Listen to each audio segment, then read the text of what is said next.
Cancer क्या curable है? Cancer curable है। इरफान खान की कैंसर से मौत हुई, विनोद खन्ना की कैंसर से मौत हुई, अनगिनत लिस्ट है। सेलिब्रिटी एक भी हो तो चर्चा का विषय, लेकिन लाखों कैंसर के मरीज ठीक हुए चर्चा का विषय नहीं बनेगा। आज के भारत को देख के आपको क्या लगता है कि अवेयरनेस कैंसर को लेके या बाकी रोगों को लेके इंडियंस में कितनी आई है? तो एक बीमार भारत बड़े दुर्गम रास्ते पे है।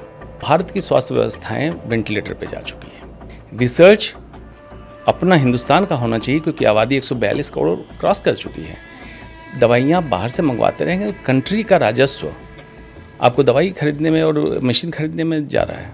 प्लास्टिक में 3200 केमिकल हैं, 3200 केमिकल्स। जब सरसों का तेल, कच्ची घानी का तेल और घी फैशन में था, दोनों को बदनाम किया गया, विलेन डिक्लेयर किया, क्योंकि रिफाइंड ऑयल को लॉन्च करना था। आप मुझे किचन का लेकिन बताएं बिल्कुल कि कैसा खाना है। 3 तरह की रसोई है, भगवान की रसोई, इंसान की रसोई और तीसरा है शैतान की रसोई।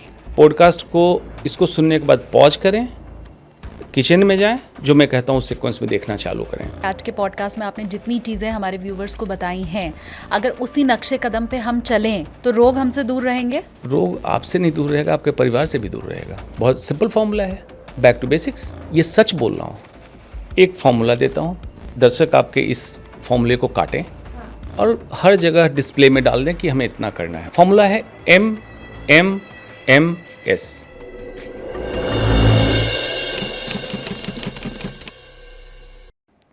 नमस्ते एवरीवन, अपनी कुर्सी की पेटी बांध लीजिए क्योंकि आप देखना शुरू कर चुके हैं take off with SKT. SKT यानी कि मैं शालिनी कपूर तिवारी। हमेशा सफ़र की मैं बात करती हूँ, हवाई सफ़र की, जीवन के सफ़र की, लेकिन बात जब कैंसर की आती है तो हमें से ज़्यादातर लोगों को ये लगता है कि कैंसर जीवन में आ गया है, मतलब अब क्रैश लैंडिंग, जीवन लीला ख़त्म, आगे का सफ़र यहीं समाप्त होने वाला है। लेकिन क्या ये वाकई सच है? क्या कैंसर को दूर किया जा सकता है? कैंसर ना हो, वो हर्डल या वो टर्बुलेंस आपकी लाइफ में आए ही ना, उसके लिए हम क्या कर सकते हैं? और एक हेल्दी लाइफस्टाइल क्या है, सबसे इम्पॉर्टेंट वो, क्योंकि कैंसर से बच गए लेकिन बाकी लोगों ने अगर जकड़ लिया तो भी तो जो आपका सफ़र रहने वाला है वो मुश्किलों भरा हो जाएगा। इन्हीं सब चीज़ों को दूर करने की बात, और ख़ास करके कैंसर जिससे हम सबको डर लगता है, उसके बारे में चर्चा करने के लिए आज का ये पॉडकास्ट है। जो मेहमान हमारे साथ हैं वो बहुत ख़ास हैं, कैंसर सर्जन वो हैं। चलिए मिलकर के स्वागत भी करते हैं, बोर्डिंग पास भी देते हैं हमारे गेस्ट को। अंशुमन कुमार जी, डॉक्टर अंशुमन कुमार हमारे साथ मौजूद हैं। सर बहुत स्वागत है आपका। सर 32 ईयर्स से इस फील्ड में है, मेडिकल फील्ड में, और ये 32 सालों का निचोड़ अगर मैं समझना चाहूँ सबसे पहले ही, तो आज के भारत को देख के आपको क्या लगता है कि अवेयरनेस कैंसर को लेके या बाकी रोगों को लेके इंडियंस में कितनी आई है? शुरुआत वहीं से करें। आपने बात कही सफ़र की, यात्रा की। यात्रा जिस राह पे हम चल चुके हैं, तो एक बीमार भारत बड़े दुर्गम रास्ते पे है। अब मैं ऐसा क्यों कह रहा हूँ? जब मैं MBBS का छात्र था, तो जब कहीं इलाज नहीं हो पाए तो उस मरीज को मेडिकल कॉलेज भेज दिया जाता था, वहाँ इलाज हो जाए। वहाँ से इस रास्ते को मैंने बदलते देखा। आज उस मोड़ पे खड़े हैं कि इलाज मेडिकल कॉलेज में ना हो तो कॉर्पोरेट अस्पताल में भेज दो। तो भारत की स्वास्थ्य व्यवस्थाएं वेंटिलेटर पे जा चुकी है। जब मैं ये बात कहता हूँ तो लोगों को लगता है कि इतने बड़े बड़े अस्पताल खुल गए। उसको मैं भारत की स्वास्थ्य व्यवस्था इसलिए नहीं मानता हूँ। टेम्परेरी अरेंजमेंट ठीक है, लेकिन वैसे लोगों का क्या जिनके पास पैसे नहीं होंगे इलाज कराने के लिए, कहाँ जाएं? तो क्या सरकारी अस्पताल, मेडिकल कॉलेज में इसकी सुविधा बढ़ी, बेहतर हुई और विकेंद्रीकरण हुआ? क्या हर जगह उपलब्ध हो गई? जवाब है नहीं। इसलिए मैंने कहा रास्ता दुर्गम है। उसमें एड ऑन क्या किया? ऐसी बीमारियां जिसमें टॉप पे कैंसर है, जिसको कहा है cancer emperor of all the melodies, सारी बीमारियों का महासम्राट है, हार्ट डिजीज। इन सारी बीमारियों को अगर जोड़ दें तो इसके जो रोकथाम वाली बीमारी है उस पर रोकथाम की चर्चा नहीं है। रिसर्च अपना हिंदुस्तान का होना चाहिए क्योंकि आबादी 142 करोड़ क्रॉस कर चुकी है। दवाइयाँ बाहर से मंगवाते रहेंगे तो कंट्री का राजस्व आपको दवाई खरीदने में और मशीन खरीदने में जा रहा है। ज़रूरत है बिल्कुल इस भारत की स्वास्थ्य व्यवस्था को हुए कैंसर को समझने की और उसको रेडिकल ऑपरेशन से ठीक करने की, तब जाके स्वास्थ्य व्यवस्था। और जब मैं स्वास्थ्य व्यवस्था बोल रहा हूँ तो लोगों को लगता है कि इतने अस्पताल बन गए तो स्वास्थ्य का पता ही नहीं लोगों को स्वास्थ्य होता क्या है। मॉडर्न मेडिसिन हमारा कहता है not mayor absence of disease, बीमारियों का नहीं होना स्वास्थ्य नहीं है। Physical, mental and social wellbeing is health, modern medicine कहता है। आयुर्वेद हमारा कहता है सम दोष सम अग्निश्च सम धातु मलः क्रिया प्रसन्नात्मेन्द्रिय मनः स्वस्थिति विधीयते, मतलब सारे दोष क्रिया मल सबका सम अवस्था में होना। जैसे कोविड में कहते थे इम्यूनिटी बढ़ा दीजिए, गलत है। न इम्यूनिटी बढ़ी हो न कम हो, बराबर हो, सम अवस्था में हो। प्रसन्नात्मेन्द्रिय मनः, आत्मा इंद्रिय और मन प्रसन्न हो, हाँ। इसी को स्वास्थ्य कहते हैं। स्वस्थिते इति स्वस्थः, जैसे आज हम मूल भौतिक रूप में हैं ऐसे ही बरकरार रहें, स्वस्थ हैं। और इससे गड़बड़ी होने लगे तो बीमार हैं। अब इसको कैसे समझेंगे आप? जिंदगी क्या है अनासर में जहूरे तरतीब, मौत क्या है इन्हीं अज्जा का परेशान होना। जो हमारा सब कुछ चल रहा था कॉम्पोनेंट्स बिखरने लगे तो एक्चुअल मौत है। मौत का मतलब फिजिकल डेथ नहीं है। अगर आप दवाइयों पे ज़िंदगी चल रही है तो ये नॉर्मल लाइफ नहीं है। इसीलिए स्वास्थ्य को समझें, स्वास्थ्य व्यवस्था को समझें, तब बीमारियों की रोकथाम पे ऑटोमेटिकली बात होने लगेगी। और आज हम वही करने भी वाले हैं और मैं बहुत खुश हूँ। हालांकि थोड़ी देर के लिए मैं कंफ्यूज भी हुई, मैं किसी दार्शनिक से बात कर रही हूँ या डॉक्टर से बात कर रही हूँ, पर शायद यही खूबी है। और मुझे लगता है इसी वजह से आप हमें कैंसर के बारे में ख़ास कर और ज़्यादा समझा सकते हैं। अच्छा, मैं जितना पढ़ पाई, देख पाई, क्योंकि गूगल पे तो कुछ भी सर्च करो तो आज के समय में अवेलेबल हो जाता है, शायद व्यूवर्स भी ये काम करते होंगे, तो मुझे पढ़ के ये समझ में आया कि कैंसर किसी को भी हो सकता है, मुझे भी हो सकता है, शायद हमारे व्यूवर जो इस समय ये पॉडकास्ट देख रहे हैं उनमें से भी किसी को हो सकता है। क्या ये वाकई ऐसा ही है? बिल्कुल सच पढ़ा आपने। अगर जिंदा हैं तो कैंसर हो सकता है। मतलब मुझे भले लगता है कि मैं तो सुबह भी उठ जाती हूँ, मैं सैर पे भी जाती हूँ, मैं तो एक्सरसाइज योगा भी करती हूँ, पर कैंसर किसी को भी घेर सकता है। किसी को घेर सकता है। हाँ। हर दिन हर इंसान के शरीर में कैंसर की कोशिकाएं बनती हैं। चौंकाने वाला है ना? हाँ। हर दिन हर इंसान के शरीर में कैंसर कोशिकाएं बनती हैं। आज भी मेरे शरीर में कैंसर की कोशिकाएं बनी हैं। आपके, मेरे, सबके शरीर में। लेकिन हमारा डिफेंस सिस्टम इतना स्ट्रांग है, उसको डिटेक्ट करता है, वहीं पे किल कर देता है उस सेल को। ओके। तो इसके लिए जरूरी समझना कैंसर है क्या। हाँ। Abnormal purposeless growth of our own body cells with the potential to migrate from one organ to another and immortality, अमरण हो जाए, ये कैंसर है। मतलब असामान्य, बेतरतीब, उद्देश्य विहीन शरीर की अपनी कोशिकाओं की वृद्धि होना और उसमें क्षमता आ जाना, एक अंग से दूसरे अंग में जा सके, अमरण हो जाए, ये कैंसर है। और साधारण दिल्ली की आबादी 3 करोड़ के आसपास होगी। सभी लोग लॉ एंड ऑर्डर मान रहे हैं, मिलजुल के रह रहे हैं, सिविलाइज सोसाइटी हम माने जा रहे हैं। बॉडी के अंदर 30 ट्रिलियन सेल्स हैं। सेल्स मिलके टिश्यू, टिश्यू मिलके ऑर्गन, ऑर्गन मिलके बॉडी। नॉर्मल है, लॉ एंड ऑर्डर मेंटेन कर रहे हैं, एक दूसरे को सिग्नल देते हैं, ट्रांसमिशन, बातचीत करते हैं।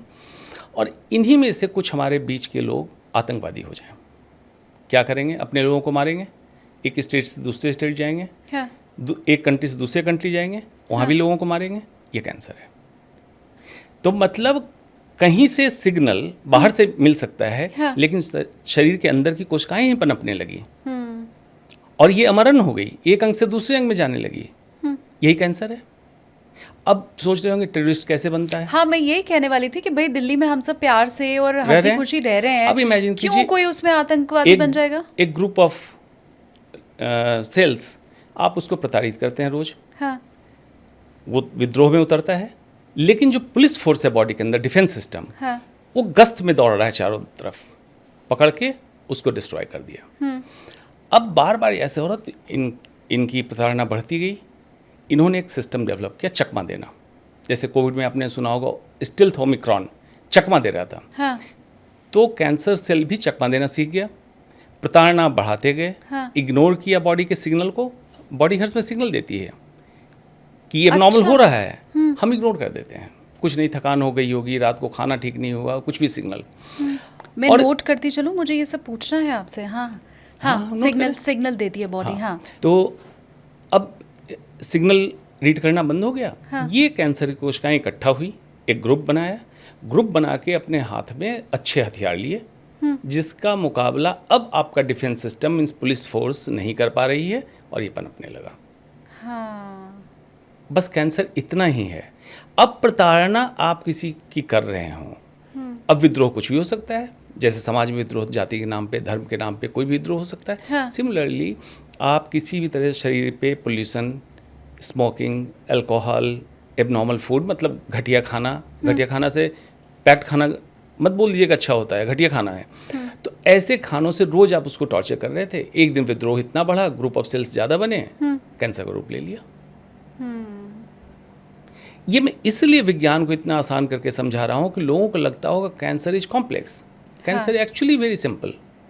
हमें समझने की जरूरत है, अगर समझ लेंगे तो हम इसके रोकथाम पे बात करेंगे। इतना तो मुझे लगता है हम डॉक्टर के पास भी जाते हैं, जिसके घर में किसी को कैंसर हो गया है, वो भी जब डॉक्टर के पास जाता है तो उसे भी नहीं समझाया जाता है। वहाँ तो कीमोथेरेपी भी शुरू हो जाती है, दवाइयाँ शुरू हो जाती हैं, लेकिन इतने सरल ढंग से ईजी वे में कैंसर को गूगल ने मुझे तो नहीं समझाया।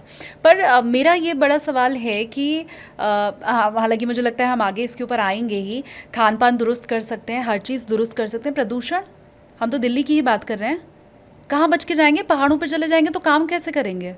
बिल्कुल आपकी बात सही है। हाँ जब मैं कहता हूँ vote for the folk, vote for the life, तो लोगों को बड़ी आदर्शवादी बात मेरी लगती है। Vote for the folk means ऐसी सरकार चुनो, फोक मतलब खाना खाते हैं, आपका खाना दुरुस्त आ जाए। And vote for the life, जो आपको स्वस्थ हवा, स्वस्थ पानी, civic sense, law and order दे सके। तो उसमें वायु प्रदूषण, जल प्रदूषण, खाद्य पदार्थ प्रदूषण, एडल्ट्रेशन, सारी चीज़ें हैं। अब बताइए क्या मुद्दा बचेगा आपका? सही बात है। मुद्दे खत्म। हाँ लेकिन ऐसी सरकार चुनने के लिए आपको जागरूक होना होगा। क्यों? पॉलिटिशियंस बड़े श्रूड, धूर्त, चालाक, क्लेवर लोग होते हैं। वो वही काम करते हैं जो जनता चाहती है। आपने कहा राम मंदिर चाहिए, मिल गया। आपने कहा 370 हटाइए, कंट्रोवर्शियल टॉपिक है, इंडिया डिस्टर्ब रहता है, हट गया। आप कहिए स्वास्थ्य, शिक्षा और सुरक्षा हमारी प्राथमिकता है, हमें दीजिए, न मिले तो फिर बात कीजिए, मिलेगी। अब प्रदूषण को भी इसमें जोड़ना है। बिल्कुल। हाँ। स्वास्थ्य है, जो साफ हवा, स्वच्छ पानी दे सके उसी को चुनना है, सीधी बात। जुमले नहीं, हाँ जुमले नहीं। केंद्र राज्य, राज्य केंद्र, हम पब्लिक हैं। हालांकि दिल्ली ने तो सर सभी सरकारें देख ली हैं, बिल्कुल। नई सरकार भी, इसके पहले वाली भी, लेकिन मुझे लगता है प्रदूषण तो हर अगले साल के साथ साथ बढ़ता चला जा रहा है। क्योंकि ये कम करना नहीं चाह रहे हैं। लेकिन Strong इसका सीधा इफेक्ट हमारी बॉडी पे है, न सिर्फ Direct. कैंसर बल्कि बाकी रोगों हार्ट पे भी। डिजीज, न्यूरोडिजेनरेटिव मतलब नस, ब्रेन, इसका डिजेनरेशन मतलब क्षय होना, माँ के गर्भ में पल रहे बच्चों पे बुरा असर, जिसमें बर्थ डिफेक्ट, बच्चों का IQ लो होता है। इस पे WHO का रिसर्च पेपर पब्लिश हुआ। हार्ट डिजीज मैंने बता दिया। इम्पोर्टेंस, ओबेसिटी, प्रदूषण बहुत बड़ा ओबिसोजन है। ओबिसोजन का मतलब है, दिल्ली वाले कहेंगे मैं तो बहुत कम खाना खाता हूँ, 2 रोटी खाता हूँ, 1 टाइम खाता हूँ, फिर भी मोटे हो रहे हो, क्यों हो रहे हो? ओबिसोजन, ओबिसिटी कराने का तत्व ये हमारे प्रदूषण में है। डायबिटोजेंस, डायबिटीज कराने की क्षमता है प्रदूषण में। कार्सिनोजन, कैंसर कराने की क्षमता है। म्यूटाजेन, बच्चों में परमानेंट DNA डैमेज ऐसा कर सकता है जब गर्भ में पल रहा हो बच्चा, हाँ। कि परमानेंटली DNA डैमेज DNA लेके निकलेगा। मजाक लगता है लोगों को। प्रदूषण एक राजनीतिक मुद्दा है। नहीं, पर ये मेरे लिए भी हैरानी भरा है, क्योंकि प्रदूषण से हमारे फेफड़े खराब होते हैं, लंग्स खराब होते हैं, ये तो सबको पता सब था। लोग जानते हैं। लेकिन उससे मोटापा भी आ रहा है, डायबिटीज भी हो रहा है प्रदूषण से। जी। ये मेरे लिए भी बहुत नया है सर। Established साइंस है। और जो हमें नहीं मालूम जो भी मीटर इंडियंस। आपका AQI रीड करता है, हाँ। विदेशों ने कभी सोचा नहीं था कि 3 डिजिट 4 डिजिट AQI रीड करने के लिए मीटर बनाया जाए।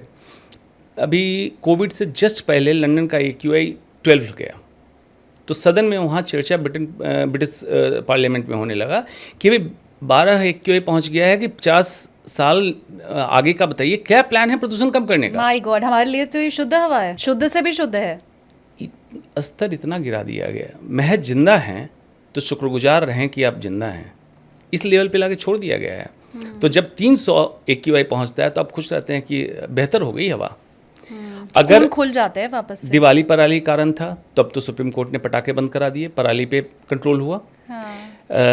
ग्रैप 3 ग्रैप 4 हर बार लग के ऑटोमोबाइल्स सो कॉल करते हैं, उस पर एक अलग चर्चा है कि उन ऑटोमोबाइल से क्या होता है जो आपको टैक्स पे करके 10 साल के लिए डीजल गाड़ियाँ रजिस्टर्ड होती है, PUC करके आपका पोल्यूशन कंट्रोल सर्टिफिकेट जो देते हैं, कहते हैं नॉन पॉल्यूटिंग व्हीकल, तो बंद क्यों करते हैं? और बंद करते हैं तो प्रदूषण ठीक क्यों नहीं होता है? मैं लेकिन सर रिपीट करवाऊंगी आपसे, अगर मैं सही हूँ, मेरे व्यूवर ने अगर अभी तक ध्यान नहीं दिया है, तो प्रदूषण से मोटापा भी बढ़ता है और डायबिटीज़ भी होता है। ओबिसोजेन, डायबिटोजेन, कार्सिनोजेन, म्यूटोजेन, मतलब मोटापा कराएगा, डायबिटीज कराएगा, कैंसर कराएगा, म्यूटोजेन, म्यूटोजेनेसिस, बच्चों का DNA, घर में पल रहे बच्चों का DNA बदल देगा। माय गॉड, और ये हम में से किसी को नहीं मालूम है।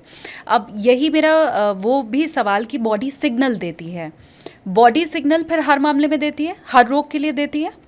आपके स्व स्थिति इति स्वास्थ्य जो बात मैंने कही, आपके इसमें गड़बड़ी, स्व में स्थित होने की गड़बड़ी होगी, बॉडी सिग्नल देगा। उदाहरण के तौर पे हेडेक, फीवर, बॉडी एक, आलस आना, मूड चिड़चिड़ा होना, ये इल हेल्थ का सिग्नल है। आप सिंपली उसको जस्टिफाई करने में लगे रहते हैं, ऑफिस का प्रेशर, खाने में गड़बड़ी, रात में जग गए, बॉडी आपकी सिग्नल दे रही है। एक गोली खा ली, सर दर्द ठीक हो गया। एग्जैक्टली। लेकिन आपने किया, जैसे हेडेक के लिए आपने दवा खा ली, बुखार के लिए दवा खा ली। इसी कारण मैं कहता हूँ कैंसर बीमारी नहीं है, cancer is a manifestation, cancer is not a disease. मतलब बीमारी कहीं और है, मैं एक्सप्लेन करूँगा, बीमारी कहीं और है। कैंसर एक प्रतिलक्षित होते हुए लक्षण को कैंसर कहते हैं, समस्या कहीं और रहती है। जैसे हेडेक से ही चालू करें, सर में दर्द हुआ, आपने दवा खा ली किस चीज़ की? दर्द कम करने की। डायबिटीज, शुगर कम करने के लिए दवा ली, मतलब लेबोरेटरी रिपोर्ट को आपने ठीक कर लिया, लेकिन डायबिटीज किस कारण हुआ? हाइपरटेंशन किस कारण हुआ? एसिडिटी का किस कारण? आपको नहीं पता था।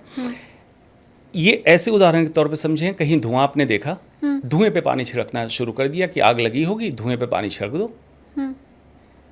थोड़ी देर धुआं शांत हुआ, वापस धुआं आ गया कि आग कहीं दूर लगी थी, पानी उस पर डाला नहीं आपने, तब कहते हैं कैंसर रिलैप्स होता है।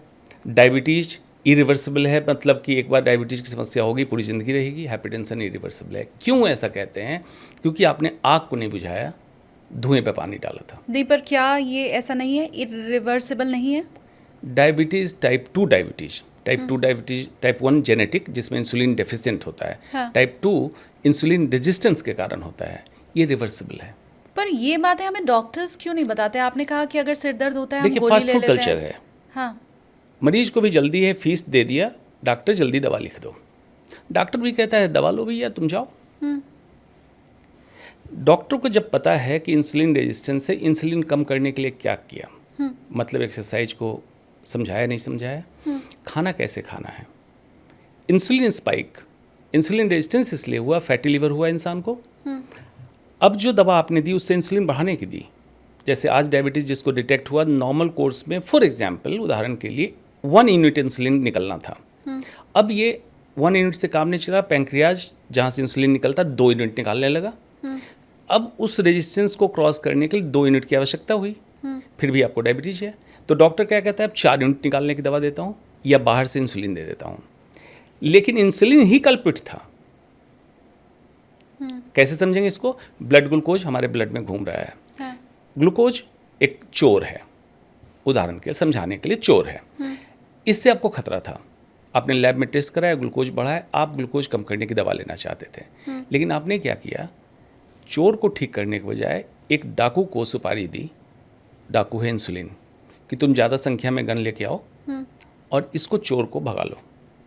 तो उसने चोर को तो भगा दिया, ग्लूकोज डाउन हो गया, लेकिन उसको धक्के दे के आपके फैट सेल में, लिवर में वहाँ जमा कर दिया, जिसके कारण आपको फैटी लिवर, मोटापा हो गया। लेकिन ये डाकू चोर से ज़्यादा खतरनाक था। इंसुलिन जैसे बढ़ा, फैटी लिवर बढ़ा दिया, हार्ट अटैक का खतरा बढ़ा दिया, हाइपरटेंशन कराएगा, और लंबे समय के बाद कैंसर प्रमोटर है इंसुलिन, कैंसर को बढ़ाता है। किसी कारण से आपको कैंसर हुआ, इंसुलिन भी बढ़ा हुआ है, कैंसर आपका बढ़ने लगेगा। इसीलिए ग्लूकोज लेस डाइट या नो ग्लूकोज या नो शुगर डाइट कैंसर मरीजों को कहा जाता है। और इसीलिए जिसको शुगर हो जाता है उसको कहा जाता है कि शुगर तो कई रोग अपने साथ लेके आता है। एग्जैक्टली कहते हैं शुगर अकेले नहीं आता है, अगर आपको बिल्कुल। शुगर हो गया मतलब आने वाले समय में आपको बहुत सी और बीमारी होने वाली है। अगर मान लीजिए ऐसा ही था तो जब डायबिटीज़ की दवा आपने दे दी, इलाज कर दिया, तो फिर डोज क्यों बढ़ानी पड़ी? हाँ। फिर आगे जाके हार्ट अटैक क्यों हुआ? हाइपरटेंशन की दवा दे दी, हार्ट अटैक क्यों हुआ? किडनी फेल क्यों हुआ? मतलब समस्या बरकरार रही, आप धुएं पे पानी डालते रहे। करेक्शन की वहाँ ज़रूरत है। करेक्शन कैसे ज़रूरत है? ये सारी बीमारियाँ, diabetes, hypertension, type 2 diabetes, hypertension, polycystic ovarian disease, Alzheimer, cancer, ये सारी एक्चुअल बीमारी है नहीं। बीमारी मॉलिक्यूलर हेल्थ पे है, मतलब सेल के अंदर, हर सेल के अंदर हाँ। जो मॉलिक्यूल्स हमारे काम कर रहे हैं, समस्या वहाँ है। अब वो कौन सी समस्या है जो साइंस के विद्यार्थी समझ सकते हैं? Glycation, methylation, mitochondrial dysfunction, inflammation जिसको सूजन का होना कहते हैं, लैक ऑफ ऑटोफेजी। बहुत आप खाते हैं तो सेल के अंदर जमा हो रहा है, ऑटोफेजी नहीं हो रही, मतलब सेल अपना डाइजेशन नहीं कर रहा है। मेम्ब्रेन इंस्टेबिलिटी, ये एक्चुअल बीमारी है। लेकिन इसकी बात, इसकी चर्चा बीमारी के फॉर्म में क्यों नहीं होती है? ये these situation, this diseases are not druggable. इसकी दवा नहीं बनी है, न बन सकती है। These are foodable. आपके खाने की गड़बड़ी से होती है, खाने से ठीक हो सकती है। तो चर्चा उस बीमारी की होगी जिसमें बाजारवाद है, जिसमें दवाइयाँ महंगी बिक सके, लाइफ टाइम दवाइयाँ चल सके, उसको बीमारी का दर्जा दिया गया, उस पर इलाज की बात होगी। लेकिन क्या डॉक्टर इसमें हेल्पलेस हैं? मतलब क्या हम पहुंचते ही डॉक्टर के पास तब हैं जब हमें शुगर हो चुका होता है? क्या हम डॉक्टर के पास पहुंचते ही तब हैं जब हम डिप्रेशन में जा चुके होते हैं? क्योंकि किचन में क्या बनेगा, कैसे रहना है, लाइफस्टाइल क्या है, ये एडवाइस के लिए तो कोई डॉक्टर के पास जाता नहीं है। उसका कारण क्या है? सभी लोग साइलोज में काम कर रहे हैं। साइलोज अपना अपना बबल बनाया, मैं इस बबल में हूँ, दूसरा डाइटिशियन दूसरे बबल में है, आयुर्वेद तीसरे बबल में है, और सब कह रहा है मैं श्रेष्ठ हूँ। ये मेडिकल साइंस नहीं है, ये ह्यूमन साइंस है, मानवता का विज्ञान है। उसको जानने समझने के लिए आपको सब कुछ जानना पड़ेगा। जीवन क्या है, दर्शन क्या है जीवन का, खाना क्या होता है, न्यूट्रिशनल साइंस क्या है, फूड साइंस क्या है। आप डाइटिशियन से पूछ के देखिए, उन्हीं को नहीं पता होगा फूड साइंस क्या है, न्यूट्रिशनल साइंस क्या है। आप पैकेट पे उठा के देखें क्या लिखा होता है, कार्ब, प्रोटीन, फैट, सॉल्ट, यही सब लिखा होता है। हाँ। Means what is in the food ये लिखा है, but what has been done to the food ये नहीं लिखा हुआ है। मतलब इसकी प्रोसेसिंग कैसे की गई, केमिकल डाला गया प्रिजर्व करने के लिए, उगाया कैसे गया, फर्टिलाइजर क्या डाला, हाँ। ये तो नहीं लिखा है। जितना processed and ultra processed food आएगा, P for processed, P for poison, poison होगा। क्योंकि प्रोसेसिंग की जाती है शेल्फ लाइफ बढ़ाने, SHELF, अलमीरा पे ज़्यादा दिन चले, हाइपर मार्केट में ज़्यादा लंबे समय तक रहे बिना एक्सपायरी के, शेल्फ लाइफ बढ़ाने के लिए प्रोसेसिंग की गई। लेकिन सेल्फ लाइफ इंसान की कम हो रही है, ये नहीं बताया गया। पर प्रोसेस्ड फूड के अलावा आप मुझे बताएं फिर क्या चारा ही क्या है? मतलब हम नाश्ता जो भी करते हैं, चाहे सुबह का या शाम का, मुझे लगता है उस पर ज़्यादातर प्रोसेस्ड फूड ही होता है। बच्चे ख़ास करके जो खाते हैं, चलो एक बार बूढ़े लोग तो शायद रोटी पे ही रह रहे हैं, बच्चे प्रोसेस्ड फूड ही, वो चाहे चॉकलेट है, चिप्स है, बिस्किट है, या अलग अलग नमकीन जो उनकी आती है, वो सब तो प्रोसेस्ड फूड ही हुआ।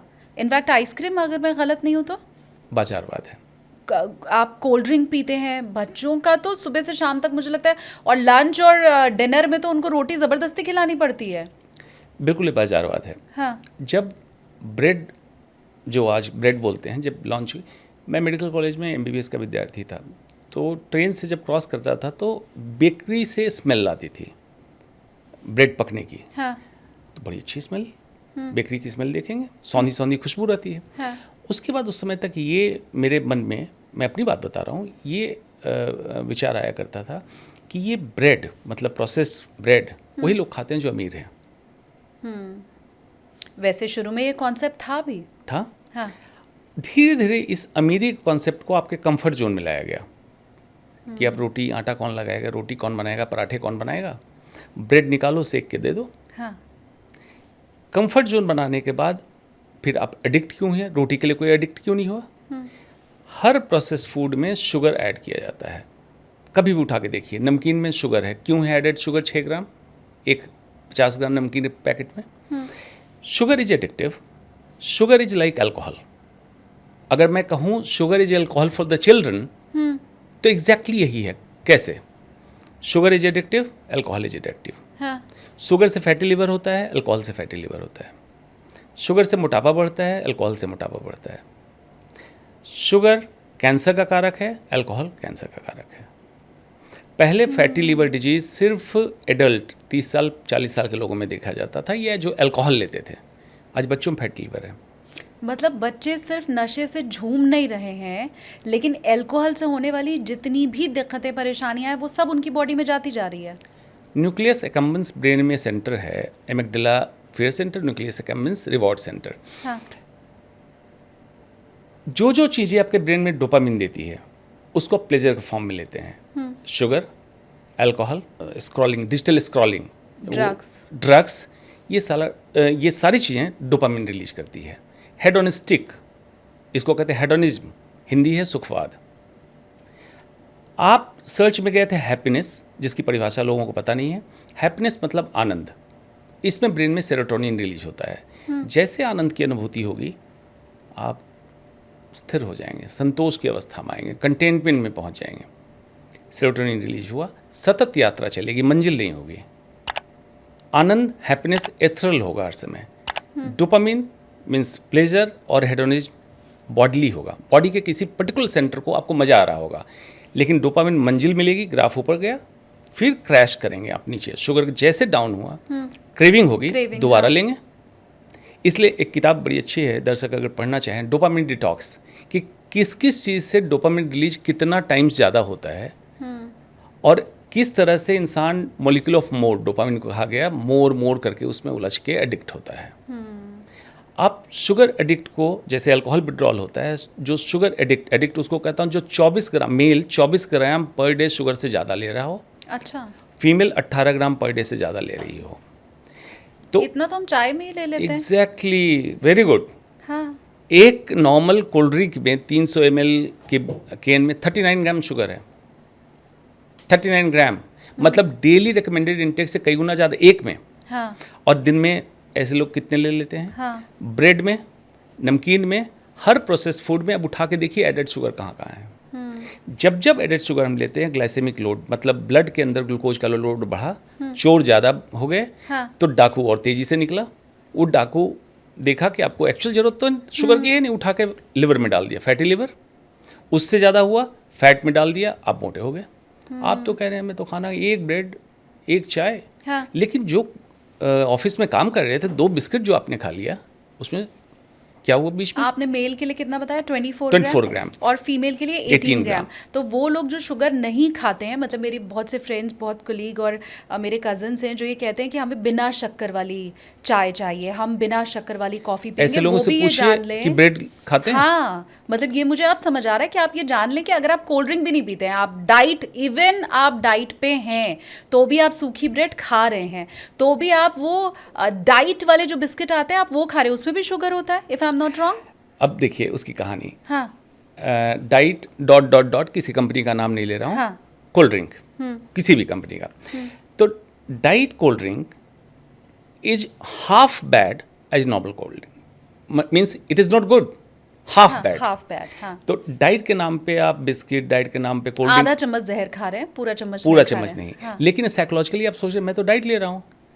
तो नॉर्मली आप गिल्ट में 1 लेते, तो अब दिन में 4 ले रहे हैं, तो डबल द टाइम जो आप नॉर्मल रिस्क पे थे हो गए। उसका क्या रीज़न है? कोई भी मीठी चीज़ हमारे जीभ पे जब आती है, ब्रेन को सिग्नल जाता है कि मीठा आ रहा है। ब्रेन वहाँ से वेगस नर्व से सिग्नल देता है पैंक्रियाज को, रिलीज इंसुलिन, डाकू को भेजो। लेकिन जब वहाँ पहुँचा तो देखा ग्लूकोज नहीं है। अब इंसुलिन तो निकल गया, डाकू है, बिना फायरिंग किए तो जाएगा नहीं। तो बॉडी की जो एनर्जी उसको उठाया, लिवर में पंप कर दिया, फैटी लिवर कर दिया, इंसुलिन रेजिस्टेंस हो गए। पॉलीसिस्टिक ओवेरियन डिजीज देखिए आज महिलाओं में कितना कॉमन है, यंग बच्चियों में कॉमन हो चुका है। हाँ। यही कारण है। आप कभी भी निवाला को मुंह पे जब ले जाएं तो ये सोचे whether I am feeding disease और फाइटिंग अगेंस्ट इट, हर निवाले पे सोचें। तो इसके लिए क्या है, लोग ऐसा ना समझ लें, एक संस्कृत में है दीर्घ सूत्री विनश्यंती, एक गुरुजी ने पढ़ाया, तो जब उनका शिष्य गया मांगने के लिए तो सेवैयाँ उनको मिली खाने में, तो उन्होंने वही लगा दीर्घ सूत्री विनश्यंती, तो नहीं खाएंगे सेवई। हाँ। तो गुरुजी ने कहा मैंने ये कब कहा था? मैंने कहा था बहुत लंबा कुछ करना उचित नहीं है, विनाश का कारण है। मतलब लंबा अहंकार, लंबे समय तक राजपाट करना, हाँ। ये समझाया था। तो लोग ये करके हाइपोकॉन्ड्रियासिस में न चले जाएं कि भाई कुछ नहीं खाना है, ऐसा नहीं है। विज्ञान के आधार पे दिमाग लगा के चीज़ों को समझें और उसके बाद खाएं पिएं। अब हम इसको ऐसे ही फिर लेके चलते हैं सर, क्योंकि मुझे लगता है जो परेशानी है, दिक्कत है, कॉज है, उसके ऊपर हमने बहुत बात कर ली। और एक चीज़ जो मुझे और लगता है कि हम में से ज़्यादातर जो भारतीय हैं वो इतना शायद शिक्षित ही नहीं है। वो डिग्री की बात मैं नहीं कर रही हूँ कि आपने ग्रेजुएट और पोस्ट ग्रेजुएट आप हो गए, आप नहीं देख पाते, नहीं समझ पाते, या शायद ऑप्शन ही नहीं है मार्केट में अवेलेबल। तो हम अब अगर इसको मोड़ते हुए इस तरफ जाएं कि क्या करना है, कैसे करना है, तो अब उसके ऊपर हम चर्चा करते हैं। पहली चीज़ ये कि कैंसर क्या क्योरेबल है? बाकी बीमारियों पे तो मैं आऊँगी और आपके सवालों में भी बाकी बीमारियां हमें दिख जा रही हैं। कैंसर क्योरेबल है? जवाब है बिल्कुल, हाँ क्यूरेबल है। कैंसर प्रिवेंटेबल है, रोकथाम संभव है। Cancer is curable if detected early. अब इसमें क्यों लगा if detected early? Early stage cancer detect करने के बाद क्यूरेबल भी है, खर्च भी कम होगा और रिलैप्स की संभावना नहीं होती है। अगर आप मुझे स्टेज वाइज ये भी बताएं और कितना % चांस है क्योर करने का वो भी। अभी देखिए एक बड़ा सेलिब्रिटी का परसेंटेज पे चल रहा है कैंसर का मैं आने वाली ट्रीटमेंट, थी 3% 5% जैसा। हाँ। दोनों समझा देता हूँ। पहला कि टेक्निकली स्टेज 1 2 3 4, उसके बाद हर अंग के कैंसर में 1 का A B C ऐसे करके होता है, तो ये टेक्निकल हो गया। ओके। साधारण लैंग्वेज में समझे, 2 तरह के कैंसर आप मोटा मोटी समझिए। एक सॉलिड ट्यूमर जिसको हम छू के फील कर सकते हैं या किसी भी सिटी स्कैन इस पे दिख सकता है कोई ट्यूमर जैसा है, सॉलिड। लिक्विड कह सकते हैं समझाने के लिए, ब्लड कैंसर। तो ब्लड कैंसर अलग कर दीजिए क्योंकि पूरे शरीर में ही ब्लड है। हाँ। जो सॉलिड ट्यूमर हुआ उसको समझने के early stage, intermediate stage, advance stage. Early stage मतलब बहुत छोटा ट्यूमर और शरीर के उसी अंग तक सीमित है, अर्ली स्टेज। उदाहरण के तौर पे स्तन का कैंसर है, स्तन में ही सीमित है, early stage. Intermediate stage, cancer उस जगह से उठ के आजू बाजू की गिल्टियों तक पहुंच गया, intermediate stage, still curable. And advance stage, cancer उठ के बाकी के अंगों में पहुंच गया, मतलब मेटास्टैटिक या स्टेज 4 टेक्निकली उसको एडवांस स्टेज कहते हैं। अर्ली स्टेज क्यूरेबल पूरी तरह है, शायद सर्जरी ही काफ़ी हो जाए, कीमो की भी ज़रूरत नहीं होगी। इंटरमीडिएट स्टेज में हमें मल्टी मोडालिटी 2-3 चीज़ों को मिलाना पड़ता है, कीमोथेरेपी, सर्जरी, रेडियोथेरेपी, कब कौन सी चीज़ पहले कौन सी चीज़ बाद में। इसमें भी क्योर है लेकिन chance of relapse early stage से इसमें ज़्यादा है। And advance stage incurable stage है, उसमें हम लाइफ बढ़ा सकते हैं, बढ़े लाइफ में तकलीफ ना हो, हम इस पे काम कर सकते हैं, giving quality of life in the prolong life. लेकिन इसे ख़त्म कर पाना? स्टेज 4 अभी तक मॉडर्न साइंस वहाँ नहीं पहुँचा है जहाँ ख़त्म होता है। जो भी लोग क्लेम करते हैं उनका फॉल्स क्लेम है, चाहे वो किसी विधा के लोग हैं जो कह रहे हैं कि स्टेज 4 हमने क्योर कर दिया। हाँ। उनसे मैं प्रत्यक्ष और प्रमाण 2 ही चीज़ मांगता हूँ। और कैसे प्रत्यक्ष प्रमाण? कुछ भगवाधारी व्यापारी भी क्लेम करते हैं, कुछ गौमूत्र से कहते हैं, कुछ गोबर से कहते हैं, कुछ फूंक के झाड़ के। मैं कहता हूँ मैं सब मानने को तैयार हूँ। तुम इलाज करो, मरीज तुम्हारा, मुझे पहले बताओ, मैं आऊँगा। आपके पॉडकास्ट के माध्यम से बिल्कुल अभी भी चैलेंज कर रहा हूँ, ये चैलेंज मैं कई सालों से कर रहा हूँ। हाँ। मैं आऊँगा, उसकी जांच करूँगा, मरीज की मॉनिटर करूँगा जब तुम इलाज करोगे, और उसके बाद जब तुम्हारा इलाज खत्म हो जाए, जब तुम कह दोगे कि इलाज पूरा हो गया, तब मैं जांच करके चेक करूँगा खत्म हो गया। अगर कैंसर खत्म हो गया जिसमें कोई मॉडर्न मेडिसिन की सहायता नहीं ली गई, मैं अपनी प्रैक्टिस छोड़ के उसका शिष्य बन जाऊँगा। मैं ओपन चैलेंज कर रहा हूँ, तो सामने तो आओ। अगर मैं कह रहा हूँ कि कैंसर की सर्जरी में करता हूँ तो मरीज ठीक होते हैं, तो मेरे पास जब ट्रेनिंग के लिए लोग आते हैं तो मैं उनको सिखाता हूँ, वो भी देखे जाते हैं, वो भी जब करते हैं ठीक होते हैं। तो फिर बताओ भाई, अगर ऐसी विधा है भारत में तो हम सीखें। और इतना जो मारामारी चल रहा है, सिस्टम चल रहा है, कॉमर्शलाइजेशन चल रहा है कैंसर के नाम पे, उसको हम कब करें? तो फिर आते क्यों नहीं है? तो यही इसी तरह का एक क्लेम सिद्धू की तरफ से भी किया गया है, नवजोत सिंह सिद्धू, कि उनकी वाइफ को कैंसर था, 4th स्टेज तक पहुंच गया था। डॉक्टर्स ने कहा कि 3 से 5% चांस ही बचने का है, लेकिन उन्होंने लाइफस्टाइल में चेंज करके और खान पान में बदलाव करके, और उन्होंने तो मतलब बाकायदा तमाम चीज़ों का हवाला दिया है।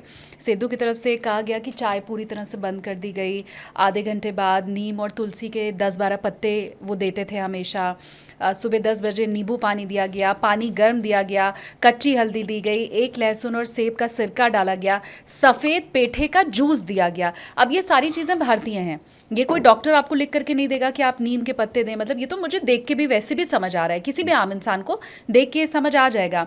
ब्लूबेरीज के साथ चुकंदर, गाजर, आंवला का जूस, ड्राई फ्रूट। अब उनका ये कहना है कि बस ये लाइफस्टाइल में चेंज करके और खान पान में बदलाव करके, और अब बिल्कुल फिट है उनकी वाइफ। इस पे जब से मैं सोशल मीडिया पे बोल रहा हूँ कई इंटरव्यू में, तो लोगों को ये लग रहा है मॉडर्न मेडिसिन के डॉक्टर डर गए हैं, इसलिए इसका विरोध कर रहे हैं। उनकी अज्ञानता है। पहले किसी डॉक्टर को चैलेंज करने के लिए तुम डॉक्टर तो हो। सिद्धू का पूरा इंटरव्यू लोग सुने पहले, कट करके जो रील वायरल किया गया है वो बीच का है। सिद्धू ने पूरे इंटरव्यू में ये बोला है कि उनकी पत्नी भी डॉक्टर हैं, उनको स्तन का कैंसर हुआ, सर्जरी हुई, कीमोथेरेपी हुई, रेडियोथेरेपी मतलब हीट सिकाई होनी थी, फैमिली में कुछ फंक्शन कारण नहीं करा पाए, कैंसर रिलैप्स हुआ, फिर सर्जरी हुई है। जो मेन ट्रीटमेंट चल रहा है इसके साथ उन्होंने लाइफस्टाइल के जो चेंजेस किए, ये सच है। तो आधी बात पहले गलत। इसको स्टेटमेंट को ऐसे समझें, जो भी कहूँगा सच कहूँगा, ये तो कहा सिद्धू ने, सच के सिवा कुछ नहीं कहूँगा, ये भी ठीक है, उसका यही कहा है, लेकिन पूरा सच कहूँगा ये नहीं किया। उसने कम कर दिया। मतलब मेन स्ट्रीम ट्रीटमेंट के साथ जो जो चीज़ें की है एक एक करके डिकोड करके समझा देता हूँ। शुगर छोड़ दिया, बिल्कुल ठीक बात है। जो मैं इंसुलिन स्पाइक की बात कह रहा था, कैंसर प्रमोटर का काम करता है। कैंसर पेशेंट को नहीं, आम तौर पे भी शुगर नहीं लेना चाहिए, एडेड शुगर इंसान को। मतलब glucose is essential for life, मतलब उसके बिना इंसान जिंदा नहीं रहेगा। But glucose is not essential the food, आपके खाने में ज़रूरी नहीं है। हमारे बॉडी में सिस्टम है ग्लूकोनियोजेनेसिस, जो प्रोटीन को फैट को कन्वर्ट करके ग्लूकोज बना देता है, बॉडी को दे देता है। तो आप जब एडेड शुगर लेते हैं तो उसको पंप करके जमा किया जाता है, इंसुलिन स्पाइक होता है, और सारी बीमारियों का कारण है शुगर। जॉन यटकिन एक न्यूट्रिशनिस्ट ब्रिटेन का है, उसने किताब लिखी प्योर वाइट एंड डेडली, 1978 में उसने रिसर्च पब्लिश कर दिया। प्योर मतलब रिफाइंड, वाइट मतलब all white, white sugar, white bread, white rice, deadly जान ले लेगा। उसकी किताब को दबा दिया गया, रिसर्च पेपर को दबा दिया गया। क्यों? उसके बाद इस इंडस्ट्री ने, ग्लूकोज मतलब शुगर इंडस्ट्री, बहुत बड़ी लॉबी है ये, शुगर की लॉबी। उन लोगों ने कुछ सो कॉल्ड बिकाऊ डॉक्टर से अमेरिका में पेपर पब्लिश करा के ये दिखाया गया कि मेन दोषी शुगर नहीं है, फैट है। चर्बी कम करो, खाने में तेल की मात्रा कम करो। अच्छा, हाँ। उसके बाद उसको ब्लेम किया गया। जॉन एटकिन का जब रियलाइजेशन लोगों को हुआ तो 2006 से फिर इस कॉन्सेप्ट को उठाया जाने लगा। अब डॉक्टर हर जगह चर्चा कर रहे हैं कि ये फॉल्स पेपर क्यों पब्लिश हुआ। लेकिन मैं सफ़ेद चीनी तो बंद कर दूंगी, मैं चावल भी बंद कर सकती हूँ, ब्रेड भी बंद कर सकती हूँ, नमक कैसे मैं बंद करूँगी सफ़ेद? नमक तो खाने में चाहिए। Rock salt. अच्छा, प्रोसेस्ड नमक, आपका प्रोसेस्ड नमक। डॉक्टर हमें तो मतलब वो ज़माना भी मुझे याद है जब विज्ञापन दिखा दिखा के कि आयोडीन युक्त नमक खाओ खाओ खाओ। अब आयोडीन युक्त नमक खाने लग गए तो अब रॉक सॉल्ट की बात होने लग गई। बता रहा हूँ इसका क्या कारण है। मैंने तो कभी खाया नहीं आयोडीन, तो मुझे तो हाइपोथायराइड नहीं है। अच्छा नहीं भाई, मैं भी खाती हूँ। हाँ। वही सरकारी प्रचार अगर टीवी पे 90 के दशक में आ रहा है। सरकार की मिलीभगत हर समय रहती है, फार्मा लॉबी से और फूड लॉबी से। नहीं, पर वो घेंगा नामक रोग जिसके बारे में एडवर्टाइज करके बताया सब जाता है, हिमालयन बेल्ट में है, सिर्फ सब हिमालयन बेल्ट, सब हिमालय की तराई में जो लोग रहते हैं। अच्छा। बाकी में नहीं है। आयोडीन प्रचुर मात्रा में उपलब्ध है। पर मुझे तो यही पता है कि शायद हम आयोडीन युक्त नमक खा रहे हैं इसलिए घेंगा जितना बंद हो नमक गया। आप खा रहे हैं वो समुद्र से निकल रहा है। माइक्रोप्लास्टिक समुद्र के नमक में भरा पड़ा है। इसकी भी चर्चा सिद्धू ने की है कि हम आयोडीन नमक नहीं खाते हैं, रॉक सॉल्ट या सीधा नमक, ऐसा कुछ बताया है। उस माइक्रोप्लास्टिक से आपके बॉडी में नहीं जा रहा है। नमक में माइक्रोप्लास्टिक्स है। माइक्रोप्लास्टिक में बिस्फेनॉल ए, हाँ। BSA, phthalates, PTHALATES, phthalates, PFAS, PFOS इसकी मात्रा है, जो कार्सिनोजेनिक भी है, मतलब कैंसर कराता है, और कैंसर है तो उसको प्रमोट करता है। हाल ही में ये रिपोर्ट आई भी थी और मैंने इनफैक्ट इसके ऊपर रील भी बनाई थी Exactly. कि हर पैकेट नमक या शुगर सब में माइक्रोप्लास्टिक है। ये क्योंकि सोर्स में ही है। रॉक सॉल्ट में अभी तक ये माना जाता है या तो प्लास्टिक वहाँ नहीं पहुँचा है या कम पहुँचा है। तो आप नमक की डेली लेके आराम से खा सकते हैं, आपको आयोडीन की कमी नहीं होगी। आयोडीन कमी या थायराइड डेफिशिएंसी जो महिलाओं में आज ऑलमोस्ट 40% महिलाएं हैं, हाँ, खास करके शहरी महिलाएं थायराइड की गोली ले रही हैं। उसके पीछे का नमक वजह थी, आयोडीन नमक। उसके पीछे की वजह है प्लास्टिक। बिस्फेनॉल ए और थैलेट्स महिलाओं में हाइपोथायराइडिज्म कराता है। पुरुषों में एज़ुओस्पर्मिया मतलब बांझपन कराता है, स्पर्म काउंट कम करता है, और लंबे समय के इस्तेमाल के बाद कैंसर कराता है। आज से पैकेट वाला नमक बंद और रॉक सॉल्ट खाना रॉक शुरू सॉल्ट करें। लीजिए, घर में उसको अपने कूटिए, चूरा बनाइए, इस्तेमाल कीजिए। मैं कोई ऐसी चीज़ नहीं बताऊंगा अनडूएबल, जैसे कि उस पहाड़ी पे काले गाय का दूध निकाल के रात में शीत में रखो, पूर्णिमा की रात को, अगले दिन सुबह पियो। ऐसा कुछ नहीं होता है। विज्ञान ऐसे नहीं चलता है। विज्ञान वो बातें बताएगा जो मैं कर सकता हूँ, आप भी कर सकते हैं। मैं भी साइंस की बात करूंगा, आप भी साइंस के बाद, अमेरिका में बैठा कोई भी उसी साइंस की बात करेगा। विज्ञान इसमें प्रत्यक्ष प्रमाण। इसलिए नहीं विज्ञान चलता कि मैं बाबा हूँ, जो मैं कह रहा हूँ वही मान लो। साथ साथ करो। विज्ञान हर समय डिबेट अलाउ करता है, डिबेट करो। तो ये जो शुगर और सॉल्ट है, इससे भी कैंसर हो रहा है। शुगर से डेफिनेटली, हाँ, सॉल्ट में अगर माइक्रोप्लास्टिक है तो डेफिनेटली। पैक्ड फूड पे आप जो भी प्रोसेस्ड फूड खा रही हैं, हाँ। HSSF याद रखें उसके लिए, high in salt, sugar and fat. Fat भी कौन सा? Palm oil. उस पर आप पढ़े लिखा होगा पामोलिन। पाम ऑयल नहीं लिखते हैं, पैमोलिन। अब पब्लिक को क्या मालूम पामोलिन क्या है? ओमेगा 6 फैटी एसिड है। ये हार्ट के ब्लड वेसल में सूजन कराता है, इसलिए हार्ट अटैक जल्दी आ रहा है लोगों में। कैंसर कराता है। ओमेगा 3 फैटी एसिड इसका प्रोटेक्टिव होता है, जो फिश ऑयल में मिलता है, मछलियों में, अखरोट में, फ्लैक्सीड जिसको अलसी बोलते हैं, इसमें ये चीज़ें मिलती हैं। इसकी मात्रा बढ़ाएं और ओमेगा 6 या तो कम कर दें, ज़ीरो कर दें, जो कि आपके फास्ट फूड में है। हाँ। अब जब ये तेल की बात आई गई है, पाम ऑयल की बात आ गई है, तो वो कौन सा तेल है जो खाने में डालना चाहिए? घर पे बनने वाले खाने जो कुकर कढ़ाई में बन रहा है, मैं तो उसके लिए पूछ रही हूँ। सरसों का तेल, रिफाइंड ऑयल, डालडा पहले खाया जाता था, आप लोगों ने शायद बंद कर दिया है, डालडा या देसी घी?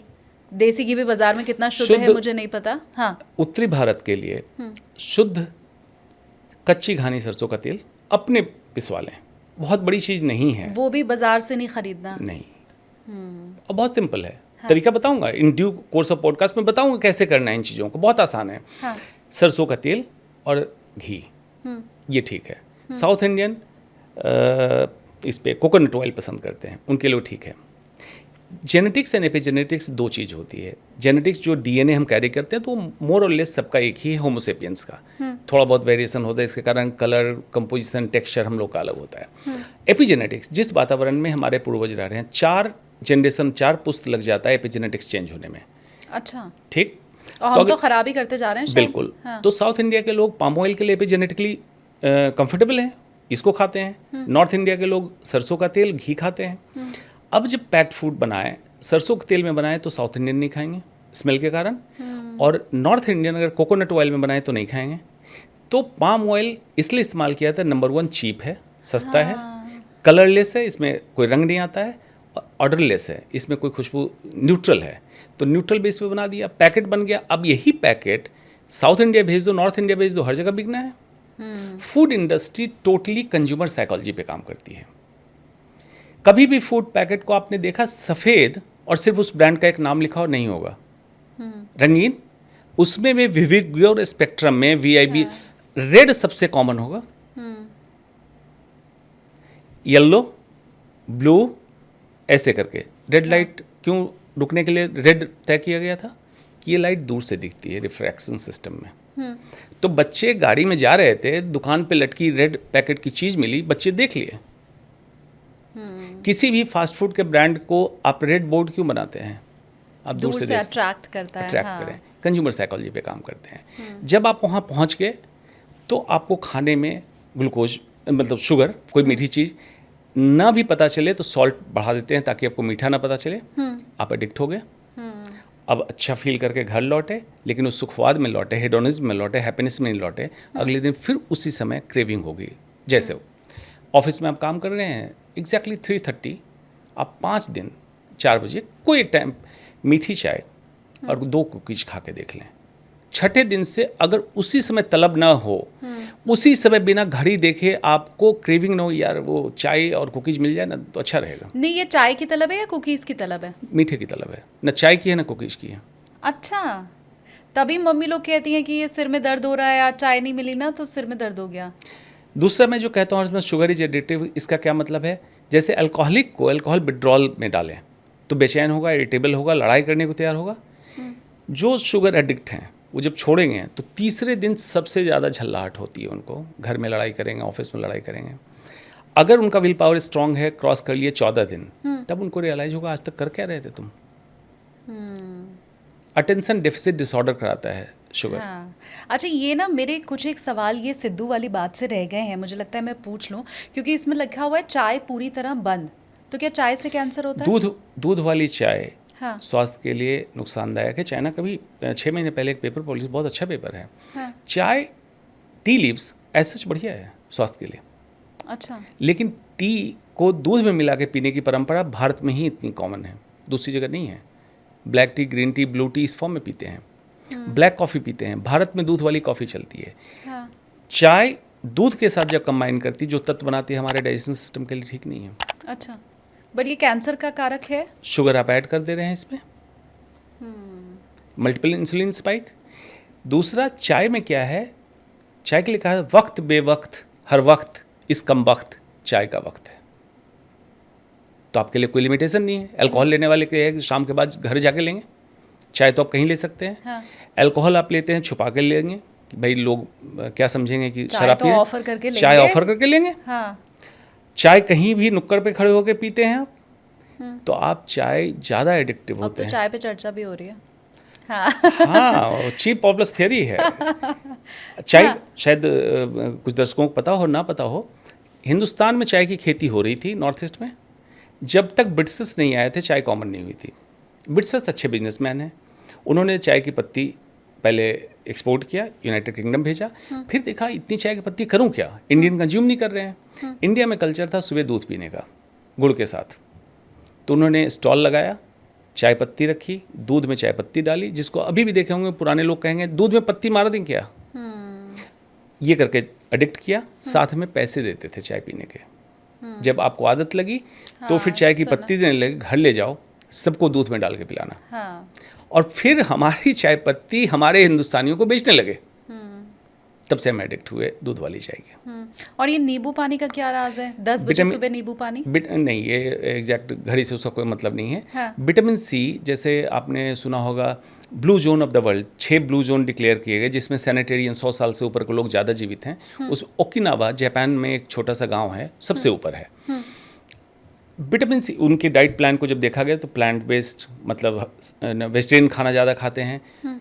विटामिन सी बहुत लेते हैं, मतलब संतरा, नींबू, आंवला, मौसमी, इस तरह की चीज़ लेते हैं। विटामिन सी एंटी एजिंग है, ऑल फॉर्म, मतलब चेहरे पे झुर्रियाँ का नहीं आना, कोलेजन को स्ट्रॉन्ग रखना, स्किन को ग्लो कराना, प्लस सेल डेफिशिएंट होकर जो कैंसर के लिए प्रमोट होता है उसमें विटामिन सी का रोल है, वो रोकता है उसको। तो ये तो ठीक है, लेकिन इसके साथ साथ ये भी चर्चा करते रहें कि क्या सिर्फ यही करेंगे तो कैंसर ठीक हो जाएगा? नहीं, कैंसर के मेन ट्रीटमेंट से रिकवरी में, रिलैप्स को रोकने में इसका जरूर मदद है। हल्दी की भी बात हुई थी। हल्दी की बात। हल्दी का इंटरनेशनल पेपर मेरा ही पब्लिश है। P53 हाइपरमिथाइलेशन एक प्रक्रिया है, कैंसर में डीएनए में होता है, इसको रिवर्स करती है हल्दी। हल्दी में भी कच्ची हल्दी एज इट इज, खास करके काली मिर्च के साथ अगर लें तो बायोबिलिटी बढ़ती है, ये रिवर्स करती है, लेकिन लिमिटेड क्वांटिटी। किसी चीज़ का इफेक्ट है तो साइड इफेक्ट भी है। तो ऐसा ना कि इसको सोच के हल्दी और काली मिर्च ही लेने लगे। एक बार सलाद फॉर्म में 4 स्लाइस कच्ची हल्दी का, नींबू निचोड़ के, काली मिर्च का पाउडर डाल के आप ले लें, ये जनरली आपको स्वस्थ रखने में मदद करती है। ये हम कैंसर डॉक्टर के पास अगर जाते हैं तो वो बताते हैं कि आपको मैं बताता हूँ कि मरीज कहते हैं दवा लिख दें, मैं कहता हूँ कि घरेलू चीज़ बता रहा हूँ, वो दवा से ज़्यादा आपके लिए कारगर। दवा से मतलब है हल्दी का एक्सट्रैक्ट कुरकुमीन फॉर्म में है, आप कैप्सूल खाएंगे, उससे बेहतर कच्ची हल्दी खाएं, ये बेहतर है। तो ये जो भी इन्होंने बताया है वर्ल्ड का research, world wide research paper है, साइंस है इसके पीछे। इसमें कोई ऐसा कहना कि आयुर्वेद की बात कर रहे हैं, हाँ देखिए पॉलिटिशियन हैं, साथ में क्रिकेटर हैं, चौका छक्का मारने की आदत है, अतिशयोक्ति भी करते हैं, अतिरिक्त अलंकार भी बहुत लगा देते हैं जब बातचीत करते हैं। हाँ। इसमें इन्होंने थोड़ा सा, आजकल पार्टी पॉलिटिक्स से बाहर हैं, कुछ इंटरटेनमेंट शो में भी जाते थे, बाहर हैं, तो मीडिया में हट गए थे। तो इन्होंने देखा अच्छा मौका है चौका छक्का लगाने की। आयुर्वेद को आमतौर पर जोड़ दिया जाता है हिंदुत्व से। तो एक खास पार्टी जो अपने को हिंदुत्व का ठेकेदार समझ रही है, तो उनके लिए भी हो गया कि भाई ऐसा नहीं वही ठेकेदार है, हम भी ठेकेदार हैं हिंदुत्व को, देखो आयुर्वेद को हम सपोर्ट कर रहे हैं। इसमें आयुर्वेद मॉडर्न साइंस का कोई लफड़ा नहीं था, कोई लड़ाई नहीं थी। जिसमें जो अच्छाई है, अच्छे डॉक्टर का काम यही उस अच्छाई को उठाओ, अपने मरीज तक पहुंचाओ। मैं भी हालांकि कोशिश यही कर रही हूँ कि ये जब सस्ती चीज़ें हैं और हमारे आसपास मौजूद हैं, और आपकी अगर मुहर भी इसमें लग जाए कि डॉक्टर अंशुमन भी कह रहे हैं कि हाँ इन बातों में कोई तथ्य है, तो उसका सेवन लोग शुरू करें। अच्छा, खासकर दो चीज़ मैं और पूछना चाहती हूँ, फिर मैं ये सिद्धू वाला जो रेमेडी थी उसको यहाँ पे रोक दूंगी। पहला तो नीम के पत्ते और दूसरा काढ़ा। ये खासकर मैं इसलिए पूछ रही हूँ क्योंकि कोविड के टाइम में हम सब ने काढ़ा पिया। अब वो हमें असर कर रहा है नहीं कर रहा है, पैकेट वाला हम लेकर के आ गए, उसको गर्म पानी खौलते पानी में डाल लिया या घर पे बना लिया, तुलसी और काली मिर्च लौंग डाल करके, वो एक अलग बात है। लेकिन काढ़ा सबने पिया और बड़ा ट्रस्ट है हम लोगों का काढ़े के ऊपर अब कोविड के बाद से। तो नीम की पत्ती और काढ़ा। कोविड का उदाहरण आपने सही चुना है, उसी से चलते हैं। जितने लोग इन्फेक्ट हो रहे थे कोविड में, 10% लोगों को लक्षण आ रहे थे, उस 10% के 10% लोगों की मौत हो रही थी। हाँ, ठीक, यही आंकड़ा है। तो काढ़ा पी के 90% लोग तो अपने आप बच रहे थे, तो मेजॉरिटी तो अपने आप बच रहे थे। काली मिर्च, दालचीनी, इन सब में कुछ में गुण है मतलब इफेक्ट है, तो साइड इफेक्ट भी है। काढ़ा के प्रमोटर ने उस समय ये नहीं बताया कि अमाउंट कितना लेना है, तो दालचीनी ज़्यादा लेके लोग लीवर फेलियर लेके आए थे, काली मिर्च ज़्यादा लेके गैस्ट्रिक अल्सर, पेट में जिसको अल्सर हो जाना कहते हैं, उसको लेके आए थे। तो ये सच है कि भारतीय परंपरा में जितनी चीज़ें हैं, कहीं न कहीं से औषधीय गुण है उसमें, लेकिन उसके लिए ज़रूरी है कि आप आयुर्वेद के चिकित्सक वैद्य के पास, जो डिग्रीधारी वैद्य है, झोला छाप नहीं, उसके पास जाएं, अपने प्रकृति दोष इसका अवलोकन करवाएं। आपकी संप्राप्ति एक कुंडली जैसी चीज़ बन जाएगी कि आपको क्या सूट करेगा क्या नहीं करेगा, और कितनी मात्रा में लें, कब लें। ऋतु के हिसाब से चीज़ें बदल जाती है, किस ऋतु में क्या ले सकते हैं, किस ऋतु में नहीं। क्योंकि जनरल फार्मूला अगर दे दें, ये सारी चीज़ें अच्छी है, गुणकारी हैं, लेकिन जनरल फार्मूला ना करा के एक बार वैद्य से अपनी संप्राप्ति बना के तभी इसका सेवन करें।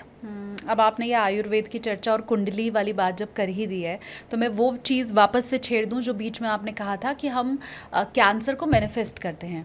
ये एक लाइन मैंने सुनी थी अभी आपकी, तो ऐसा कैसे पॉसिबल है? पहली चीज़ तो मेरा सवाल ये कि मैनिफेस्ट तो हम हमेशा अच्छी चीज़ करते हैं ना, बुरा तो कौन ही करता है।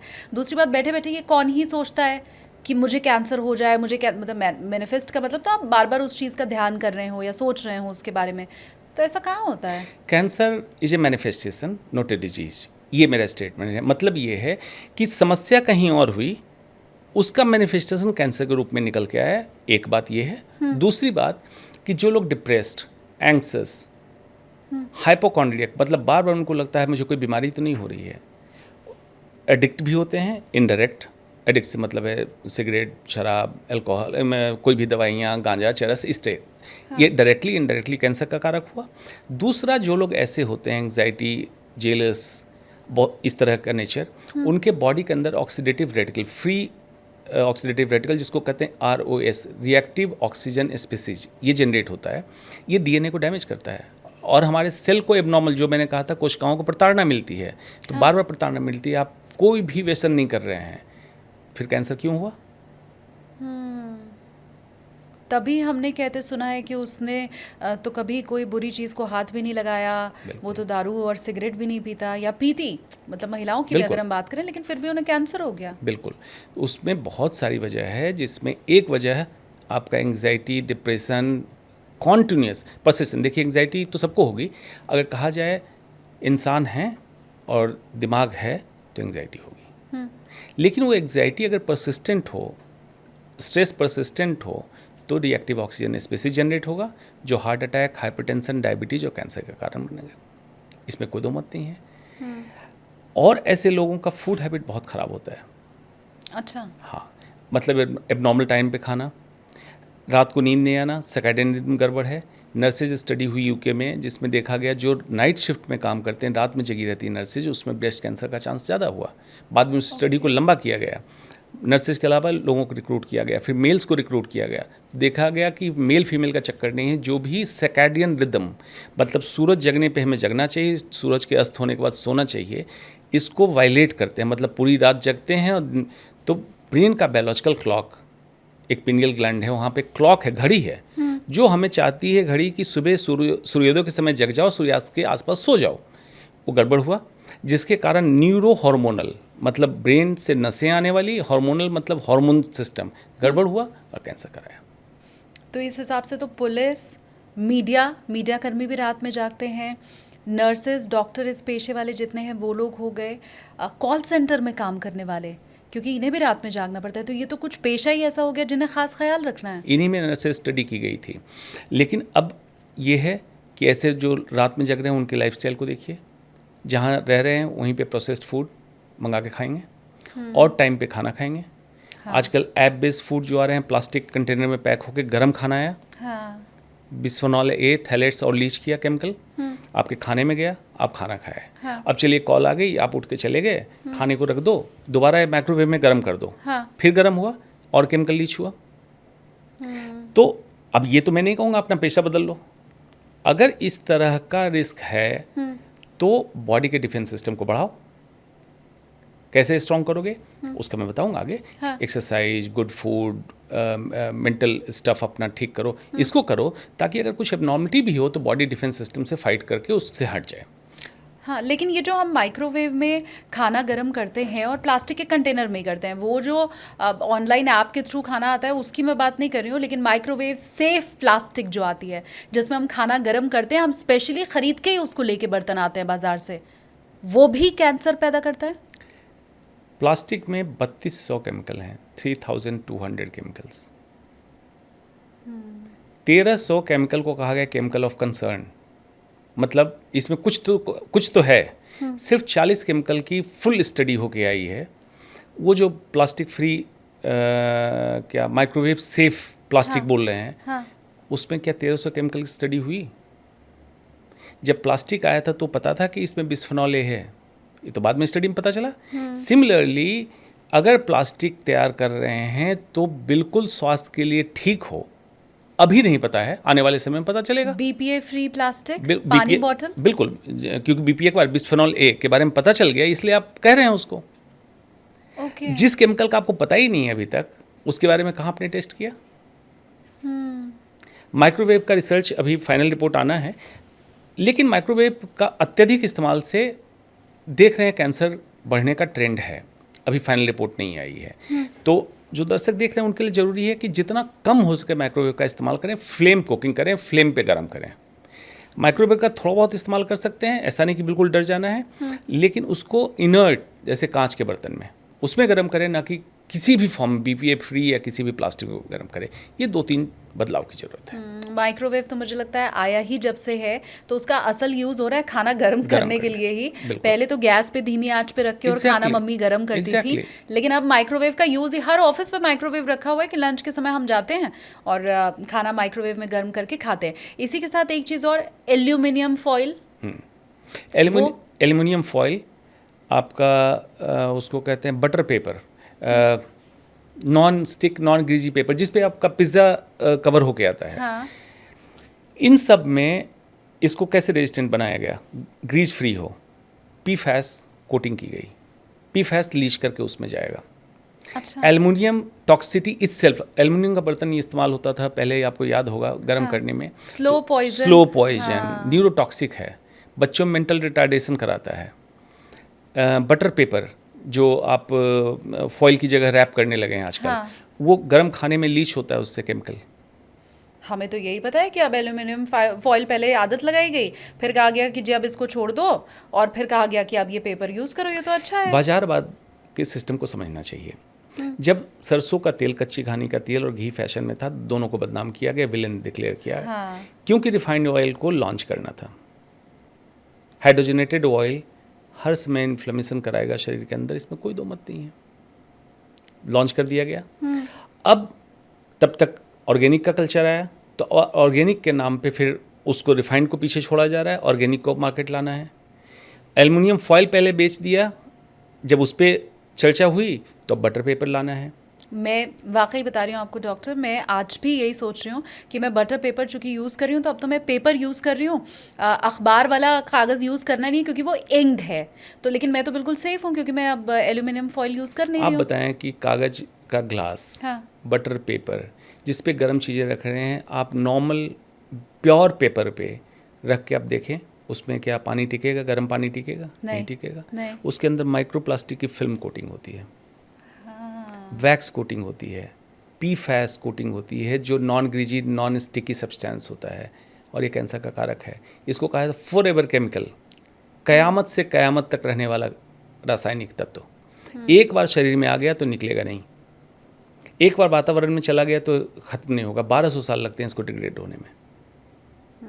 अमेरिका अभी रिसर्च करके इन्वायरमेंटल एजेंसी ने ये कहा कि वाटर प्रूफ बैंडेड जो है ये मार्केट से हटाओ, इसमें PFAS है।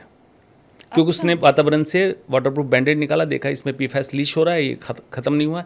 लेकिन अमेरिका इसलिए कर पाया कि नॉन स्टिक बर्तन, नॉन स्टिक तवा, कढ़ाई उन्होंने हटा दिया। हमारे यहाँ भी फैशन में है। तो जब हम नॉन स्टिक तवा में खाना बना रहे हैं, खास करके इंडियन कुकिंग, खुरेज खुरेज के उस टेफ्लॉन कोटिंग को आप पेट के अंदर ले रहे हैं, तो आप क्या बैंडेड की चिंता करेंगे? जागरूकता हम भारतीयों की उस लेवल पे करनी है। हमने खुद अपने लोहे के तवे को छोड़ा और हम नॉन स्टिक लेके आए, कढ़ाई हमने अपनी छोड़ी लोहे की और हम नॉन स्टिक लेके आए। तो इस पे बहुत सिंपल फॉर्मूला है, बैक टू बेसिक्स। B2B, वो छोड़ रहे हैं, हम अपना रहे हैं। B2B, मेरे यहाँ से 100 किलोमीटर दूर खेती जहाँ मैं करता हूँ, उस फार्म का नाम मैंने रखा हो B2B, बैक टू बेसिक्स। कि मैं नेचुरल तरीके से फार्मिंग करता हूँ, ऑर्गेनिक भी मैं उसको नहीं करता हूँ, नेचुरल तरीके से जितनी ग्रोथ होनी उतनी हो। अभी संतरे आ रहे हैं, मैं पेड़ से तोड़ के संतरे खाता हूँ, बड़ा मजा आता है। मार्केट के संतरे में नहीं है स्वाद। बैक टू बेसिक्स आना पड़ेगा इंसान को। लोहे की कढ़ाई, पीतल की प्लेट खाने की, मिट्टी का घड़ा पानी पीने के लिए, मिट्टी के पतीले में दूध गर्म कर लो।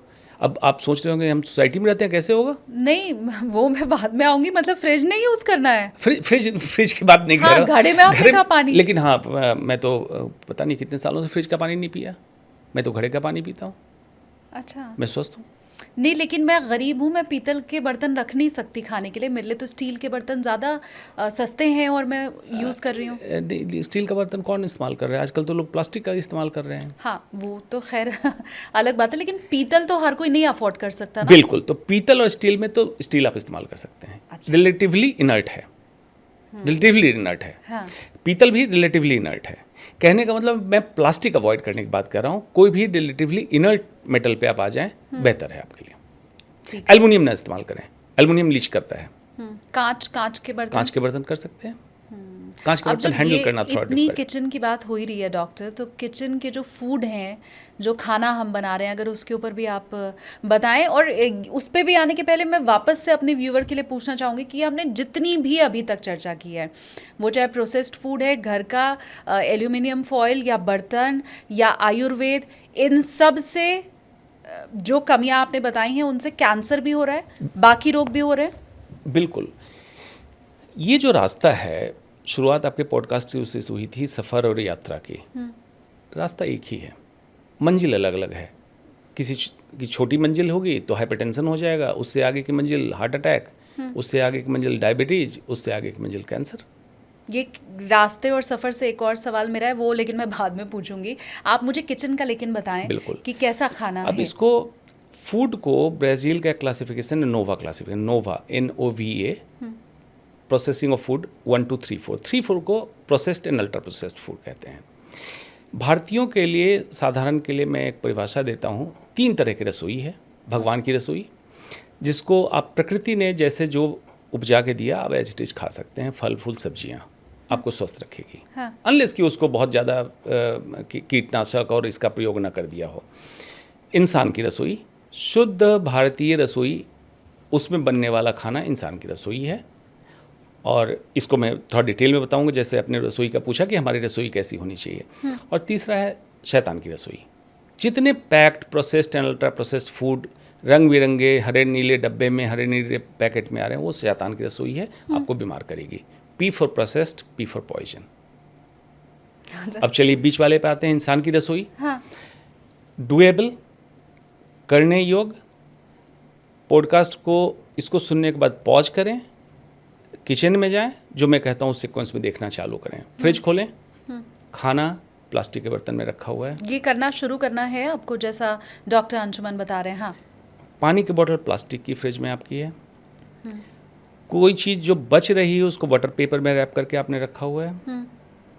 चलिए अंदर अब प्लेटें आपकी प्लास्टिक की है, चम्मच डिस्पोजेबल्स आपने रखे हैं, चीनी मिलाने के लिए प्लास्टिक का स्ट्रॉ है। हाँ। ज़्यादा गेस्ट आ जाते हैं तो टेम्परली आपने प्लास्टिक का कप या पेपर कप, सो कॉल बहुत फैंसी कप, बहुत रिच हैं तो बहुत फैंसी कप आपने पेपर का रखा हुआ है। हाँ। उसके अंदर जरा पिघला के देखें या आग लगा के देखें, आपको समझ में आएगा प्लास्टिक कैसे पिघल के निकलने लगा माइक्रोप्लास्टिक से। उसके बाद चलें बड़े अच्छे किचन की बात मैं करता हूँ। मॉड्यूलर किचन है, जब अब उसके व्हील्स को घुमाते हुए खोल रहे होंगे तो आपको उसमें जितने नॉन स्टिक के बर्तन दिख रहे हैं, जरा एक चाकू लें, खुरेज के देखें। हाँ। उसको जिस भी केमिकल में डालना है, फॉर एग्जांपल एसिड या जिसमें डालना है, डाल के छोड़ दीजिए। हाँ। 2 साल बाद खोल के देखिए क्या वो गला। अगर नहीं गला तो आपके पेट में जो गया कैसे गल जाएगा, एब्जॉर्ब होकर आपके शरीर में, आपकी कोशिकाओं में घूम रहा है और बीमारियों का कारण बन रहा है। आटे पे नज़र डालिए, किसी पैक्ड कंपनी का आटा आप ले आए हैं, प्लास्टिक में आ रहा है। मैं जो गेहूँ देता हूँ आपको उसका जरा आटा पिसवाएं, 20 दिन बाद अगर कीड़ा न लग जाए उस आटे में तो बताइएगा। हाँ। कीड़े से आप इतनी नफरत कर रहे हैं। कीड़ा एक्चुअली मार्कर है, लिटमस पेपर है, वो वही चीज़ खाएगा जो जिसमें वो मर ना सके। तो जो प्योर गेहूँ उपजाया हुआ, जीएमओ नहीं है, जेनेटिकली मॉडिफाइड व्हीट नहीं है, जिसमें कीटनाशक नहीं डला, फर्टिलाइजर नहीं डला, उसका आटा खराब होगा। तो मैं छोटी चक्की है मेरे घर में, उससे उतना ही गेहूँ पिसवाता हूँ जितना 3-4 दिन में ख़त्म हो जाए, फिर पीस लेंगे। तो आपका आटा क्यों 2 महीने से पड़ा हुआ है? 2 महीने पहले कितने दिन से वो हाइपरमार्केट के अलमीरा में था? हाँ। उसके कितने दिन पहले फैक्ट्री से आया? तो क्या आपके पास ऐसे पहुंच गया? जो कीड़ा भी नहीं खा रहा है उसे हम खा रहे हैं। हम खा रहे हैं। मसाले का जरा जिक्र कर लें, बड़े सो कॉल हाईफाई कंपनी हमने देखा, सिंगापुर, हांगकांग, ताइवान में कितना चला मसालों पे। ETO gas, this gas, that, आप खाए जा रहे हैं। ड्राई फ्रूट्स की बात करें, ड्राई फ्रूट्स कभी गड़ी, जिसको बोलते हैं गिरी, अखरोट की गिरी तोड़ें और उसको खोल के रख दें, देखिए कुछ दिनों में स्वाद बदल जाएगा। लेकिन अखरोट जो पैकेट में लेके आए वो तो आपका स्टोर्ड है। Then it becomes very important to know what has done to your food. कोई बताने को तैयार नहीं है आपके साथ। आप मजे में कर रहे हैं, सोच रहे हैं ऑर्गेनिक है, लेबलिंग है, दिस है, दैट, FSSAI को चिंता नहीं है आपकी। पर इंसानों की रसोई फिर बची कहाँ रह गई? है ही नहीं। बस या तो देवता वाली रसोई है जो आपने बताया, या शैतान वाली है। इंसान वाली तो गायब। तो अब इसी को आज दर्शक अपने रसोई की सफाई चालू कर दें। जितनी चीज़ें मैंने बताई उठा के फेंकें। Back to basics. Second formula, minimalism. आपकी ज़रूरतें कितनी हैं?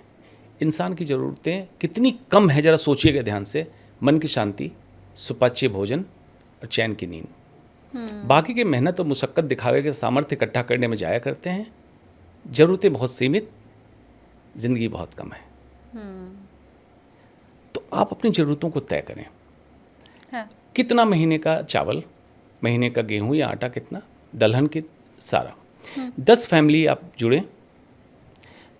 उसके बाद आसपास ट्रेवलिंग डिस्टेंस घंटे, 1.5 घंटे, 2 घंटे जो भी गांव है वहाँ जाएं, किसान से चर्चा करें कि इतने बीघे का खेत हम 10 फैमिली के लिए आप खेती करें, इसमें फर्टिलाइजर इंसेक्टिसाइड ना डालें, इसमें फसल ज़्यादा हो कम हो हम आपको पैसे पूरे देंगे। हाँ। आप वहाँ से प्रोक्योर करें, घर लाएं, छोटी सी चक्की, गेहूँ घर में पिस गया, चावल सिर्फ हंस हटा के, जो एक्चुअल ब्राउन राइस है वो आपको मिल गया। सरसों का तेल, पीली सरसों का तेल निकलवाइए, आपका इस्तेमाल हो गया। किसान के पास गाय भैंस जो भी है उससे घी मिल जाएगा आपको।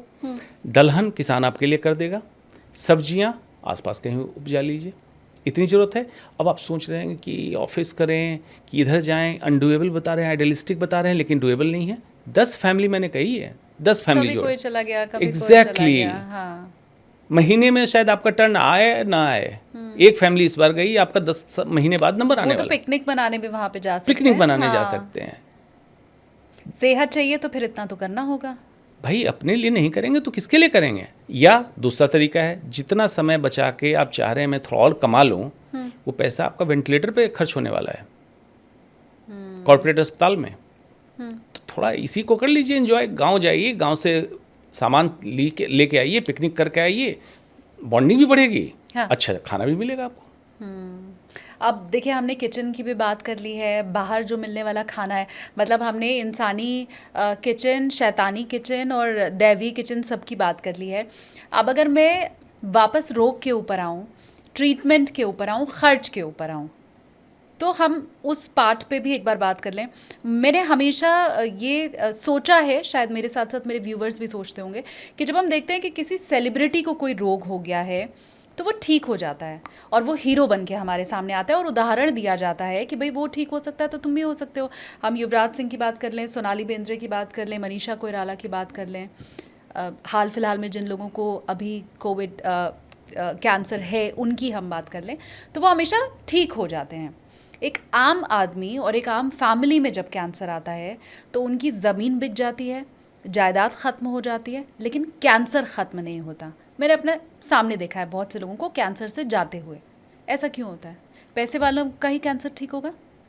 तो इसमें उनकी भी बात कर लें। पहले तो इनकी बात कर ली आपने, इरफान खान की कैंसर से मौत हुई, विनोद खन्ना की कैंसर से मौत हुई, अनगिनत लिस्ट है। सेलिब्रिटी एक भी हो तो चर्चा का विषय, लेकिन लाखों कैंसर के मरीज ठीक हुए चर्चा का विषय नहीं बनेगा। अच्छा। कैंसर क्यूरेबल है। कई लोगों को ये लगता है सेलिब्रिटी फिर इलाज कराने बाहर क्यों जाते हैं? मीडिया वालों से बचने के लिए। अच्छा। अब उनकी कीमोथेरेपी चल रही है, हाँ। अब मीडिया वाले पहुंच जाएंगे, माइक लगा देंगे कि कैसा महसूस कर रहे हैं, वॉमिटिंग कितनी बार होती है, तो चले गए। एक दूसरा, इन जनरल ह्यूमन इंडियन मानसिकता है कि जहाँ गोरे लोग रहते हैं वहाँ सब कुछ अच्छा है। हाँ, ट्रू। तो ज़्यादा खर्च होगा तो इलाज अच्छा होगा, ये बिल्कुल अवधारणा है। अमेरिका और इंडिया के कैंसर सर्जरी को कंपेयर करें अगर, तो इंडिया कैंसर सर्जरी में अमेरिका से कई गुना आगे पहुंच चुका है। हम पीछे हैं रिसर्च, मेडिकल रिसर्च में हम पीछे हैं, टेक्नोलॉजी में हम पीछे हैं, ये हमें एक्सेप्ट करना चाहिए। उसका कारण है अमेरिका का जीडीपी कितना हाई है। हाँ। उस जीडीपी का 16% अमेरिका खर्च करता है हेल्थ पे। हमारे जीडीपी अमेरिका से कितना लो है, उसका सिर्फ उस जीडीपी का 1.9% हम खर्च करते हैं हेल्थ पे। उस 1.9% का 1.2%, 1.9% का 1.2% हम खर्च करते हैं मेडिकल रिसर्च पे, और सिर्फ 0.6% खर्च करते हैं रोकथाम पे, बीमारियों की रोकथाम पे। हम इस पे पीछे हैं। इसलिए इसको समझ के लोग जाते हैं वहाँ इलाज कराने, खर्चे बेबुनियाद करते हैं। अगर बीइंग लेकिन ए इंडिया डॉक्टर, में भी कैंसर का खर्च कौन सा सस्ता है? आप इमेजिन नहीं कर सकते, अगर इंडिया में 1 लाख रुपए है तो अमेरिका में 60 लाख रुपए है, इतना का अंतर है। नहीं, पर वो तो डॉलर और इंडिया के करेंसी के चलते उनके लिए भी महंगा है, अमेरिकन के लिए भी महंगा है। ओके। अमेरिकन हेल्थ केयर को अगर मैं निष्पक्ष बोलूं तो हम लोग कहते हैं broken health care of the country, America world. हाँ, अच्छा। Of the world. Broken health care system है, कोई रेगुलेशन नहीं है वहाँ। बिजनेस लॉबी बिल्कुल मेडिकल के सिस्टम को अपने चंगुल में रखा हुआ है। इंडिया में ऐसा नहीं है? इंडिया में आ रहा है, थोड़ा थोड़ा आ रहा है। कॉर्पोरेट हेल्थ केयर जब से इन किया है तब से फार्मा लॉबी और कॉर्पोरेट हाउसेज ये कंट्रोल करने लगे हेल्थ केयर सिस्टम को। ये सच है, अमेरिका के लाइन पे हम जा रहे हैं। लेकिन अफसोस ये है, अमेरिका रोकथाम पे, प्रिवेंशन पे, क्वालिटी ऑफ लाइफ पे, पोल्यूशन पे अच्छा खासा काम करता है, जो हम नहीं करते हैं। और अगर हमारा कंट्रोल बिजनेस लॉबी ने ले लिया हेल्थ केयर का, हाँ। तो आप सोचिए क्या दुर्दशा होगी। अभी भी जिसके पैसे नहीं हो, इलाज क्यों महंगा, प्राइवेट की बात कर रहे हैं इसलिए तो महंगे की बात हो रही है। सरकारी में इलाज क्यों नहीं उपलब्ध है? जब मैं MBBS का छात्र था तो जिसका इलाज कहीं नहीं होता उसको मेडिकल कॉलेज रेफर किया जाता था। आज क्यों नहीं मेडिकल कॉलेज में इलाज कर रहे हैं? या इतनी दुरुस्त व्यवस्था क्यों नहीं है? प्राइवेट बेतरतीब क्यों पनप रहा है? उस पर अंकुश लगाएं, क्यों नहीं लगा पा रहे हैं? और जिस देश में प्राइवेट स्वास्थ्य व्यवस्था, निजी स्कूल और पुलिस चौकियां बढ़ने लगे, वो देश विफल है। मतलब आपने प्रिवेंशन पे, रोकथाम पे बात थी कि सरकारी व्यवस्थाएं आपके दुरुस्त नहीं हैं, लॉ एंड ऑर्डर ठीक नहीं है, एजुकेशन सिस्टम ठीक नहीं है। इस पे हमें काम करना चाहिए, तब जाके हम इतने कम बजट एलोकेशन टू हेल्थ इससे अपने कंट्री के लोगों को ठीक रख सकेंगे। अभी क्या होता है, अगर कोई टियर 2 टियर 3 सिटी का कोई शख्स है जो डॉक्टर के पास गया, डॉक्टर ने डायग्नोज किया कि उसको कैंसर है, तो आगे क्या कितना खर्च आता है? मतलब वो टियर 2 टियर 3 सिटी का है तो क्या उसको कहा जाएगा आप मेट्रो सिटी में जाइए? क्या वहाँ पे एडमिट होना पड़ता है? क्या कीमोथेरेपी अगर 5 या 6 किसी ने लिए तो वो लाखों तक जाएगा खर्च? देखिए, प्राइवेट में ही खर्च की बात करें हम, हाँ, सबसे पहले 2-3 चीज़ें करने की ज़रूरत है जो भारत में बहुत समय से कह रहा हूँ हो जाना चाहिए। कैंसर का मरीज कहीं डिटेक्ट या डायग्नोज हो, उसका आधार कार्ड या इस तरह के यूनिक आईडी से उसको लिंक किया जाए, जिसकी एक्चुअल रिपोर्टिंग हो। हमें रिसर्च में सुविधा मिले कि किस स्टेट में किस तरीके का कैंसर कॉमन है और उसकी व्यवस्था कैसे करें। किस स्टेट में किस तरह का कैंसर कॉमन है? वेरिएबल है, जैसे किस स्टेट में किस तरह का कैंसर को, ये मैं पहली बार सुन रही हूँ। हाँ, स्टेट, चलिए इसी को बताते हैं पहले। हाँ, उत्तरी भारत में हेड एंड नेक कैंसर, मुंह का गले का कैंसर ज़्यादा कॉमन है। मेट्रो सिटी में महिलाओं में स्तन कैंसर ज़्यादा कॉमन है। नॉन मेट्रो सिटी में सर्वाइकल कैंसर, बच्चेदानी के मुंह का कैंसर कॉमन है। साउथ इंडिया में जम्मू कश्मीर में पैंक्रियाज और स्टमक का कैंसर कॉमन है। ये लाइफस्टाइल से रिलेटेड है। जैसे जम्मू कश्मीर में लोग नून चाय पीते हैं, नमक की चाय पीते हैं, स्मोक्ड फूड खाते हैं, हाँ, इसके कारण स्टमक कैंसर कॉमन है। साउथ इंडिया में पाम ऑयल में कॉन्टामिनेशन कारण पैंक्रियाज का कैंसर कॉमन है। उत्तरी भारत में खास करके गंगा के बेल्ट, गंगा की तराई में हाँ, महिलाओं में गॉल ब्लैडर स्टोन और गॉल ब्लैडर कैंसर काफ़ी कॉमन है। ये इसलिए कॉमन है कि गंगा जहाँ से सिंचाई की व्यवस्था करती जा रही है उसमें हैवी मेटल्स इंडस्ट्री वाले डालते हैं। कानपुर से डाउन जब गंगा इन करती है, हाँ, वाराणसी होते, बिहार होते, 24 परगना, वेस्ट बंगाल, हाँ, वहाँ तक जो बेल्ट है गॉल ब्लैडर कैंसर का बेल्ट है। उसको बेल्ट हम कहते हैं ओ गॉड, क्योंकि कैडमियम मरकरी वहाँ के पानी में ज़्यादा है, यही सिंचाई में जाता है, यही खाना में जाता है। और महिलाएं ज़्यादा प्रोन होती है गॉल ब्लैडर कैंसर के पुरुषों के कंपेरिजन। पुरुषों में भी होता है, महिलाओं में ज़्यादा कॉमन होता है। इसीलिए मैंने कहा कि इसकी एग्जैक्ट हमें डायरेक्टिव मिल जाए कौन से स्टेट में क्या कॉमन है, ताकि हम प्रिवेंशन पे, रोकथाम पे उस तरह से चर्चा कर सकें। ये आपकी रिसर्च है? पब्लिश रिसर्च है, सबको पता है, ओके, सबको पता है, हाँ, लेकिन सब लोग इसमें उलझे हुए हैं कि मैं ही महान हूँ। कोई इसमें नहीं उलझा है कि कुछ कंट्रीब्यूट करो, मिलो जुलो लोग और इसका सॉल्यूशन दे दो। हाँ, तो ये स्टेट की बात हो गई। तो मैंने पहले बात कही कि यूनिक आईडी से कैंसर को लिंक करें, कि अगर छोटे स्टेट में, मान लीजिए प्रयागराज के पास किसी गांव में एक कैंसर प्रयागराज पहुंचा, उसको यूनिक आईडी से आपने लिंक कर दिया। अभी मरीज दिल्ली कभी नहीं पहुंचा, बड़े अस्पताल में, कैंसर के अस्पताल में पहुंचता, तब आईसीएमआर को रिपोर्ट मिलती कि ये कैंसर का केस आया है। अंडर रिपोर्टिंग हो गई। यूनिक आईडी से एक बार लिंक हो तो हमारे पास करेक्ट रिपोर्टिंग हो, पहला काम। दूसरा काम, कैंसर के इलाज की व्यवस्था का विकेंद्रीकरण होना चाहिए, डिसेंट्रलाइजेशन। कैंसर के इलाज के लिए क्या जरूरी है? दिल्ली आए, मुंबई जाएं, कीमोथेरेपी, कॉमन सर्जरीज, रेडियोथेरेपी किसी भी कम्युनिटी हेल्थ सेंटर के लेवल पे की जा सकती है। जो उससे बड़ी सर्जरी, उससे बड़ी chemotherapy, bone marrow transplant medical college स्तर पे किया जा सकता है। इस व्यवस्था को बिल्कुल किया जा सकता है। मैं सच में ऐसी कोई बात नहीं कर रहा हूं जिसमें अनडूएबल, या मैं कहूंगा कि इतने बिलियन डॉलर मुझे दो तभी मैं कर पाऊंगा। इसी एग्जिस्टिंग सिस्टम में ये सिस्टम हो सकता है। मतलब अब तो सुन के लग रहा है बहुत आसान है, बिल्कुल, लेकिन कॉम्प्लिकेटेड किया गया है या है, आई डोंट नो। कॉम्प्लिकेटेड देखिए क्यों किया गया। पॉलिटिशियंस तो उम्मीद आप मत कीजिए, क्योंकि वो पढ़े लिखे नहीं हैं। जो नीति निर्धारक हैं ब्यूरोक्रेट। अब ब्यूरोक्रेट इतिहास के पन्ने पलट के आईएएस बन गया, उसको मेडिकल की जानकारी नहीं थी। हाँ, उसको दे दिया गया। एक आईएएस के पास 86 पोर्टफोलियो, 86 पोर्टफोलियो होता है। जो पायलट होता है, जो प्लेन उड़ाता है, 2 पायलट क्यों रखा जाता है मालूम है? एट ए टाइम एक ह्यूमन माइंड 6 पोर्टफोलियो पे काम कर सकता है। हाँ, तो ऑटो मोड पे जब जाता है फ्लाइट, हाँ, तो कोई पायलट नींद आ जाए, डिस्ट्रैक्ट हो जाए, तो 7वां एंड प्लस पोर्टफोलियो दूसरा पायलट टेक ओवर कर लेता है।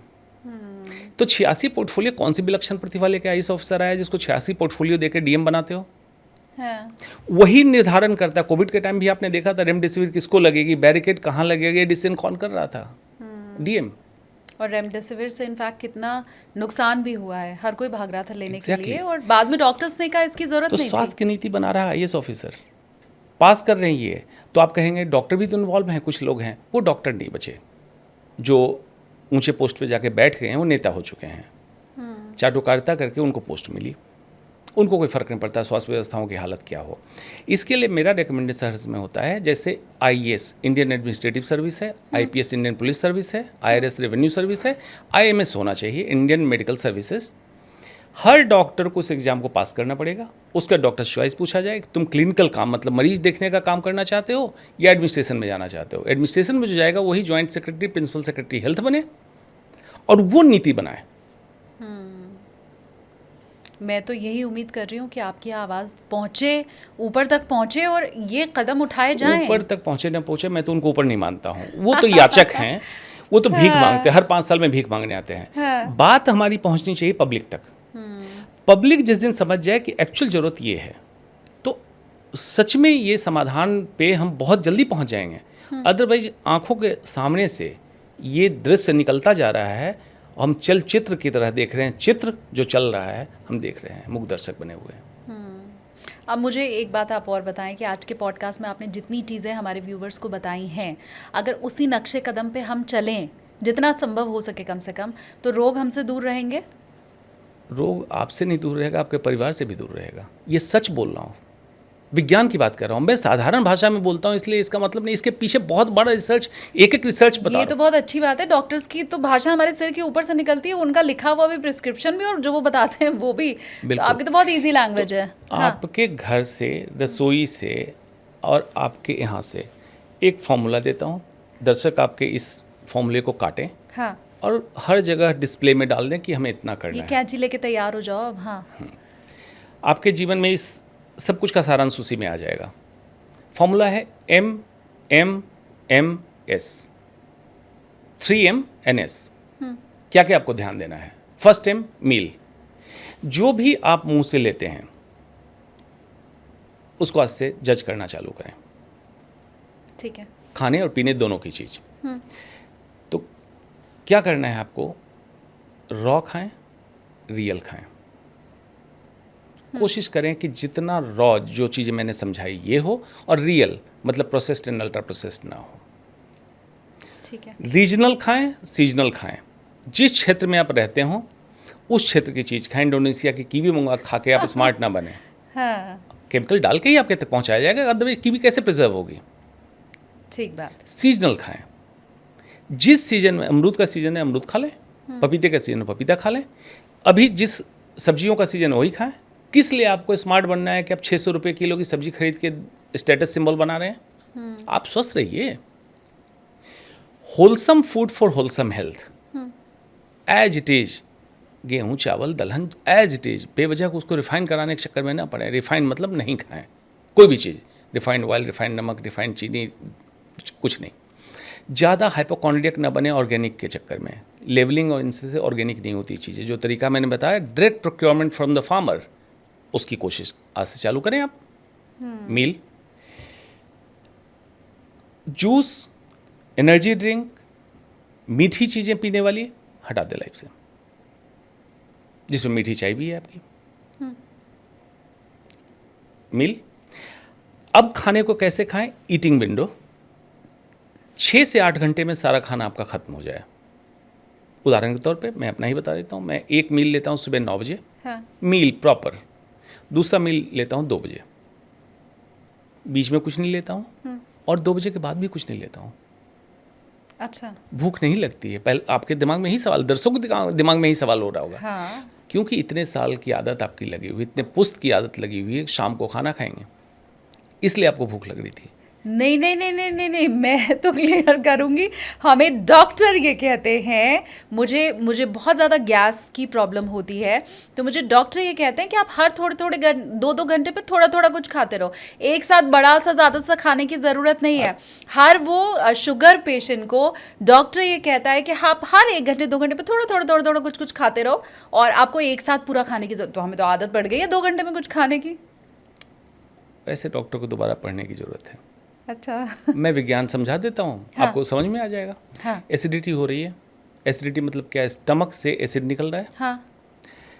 एसिड कब निकलता है?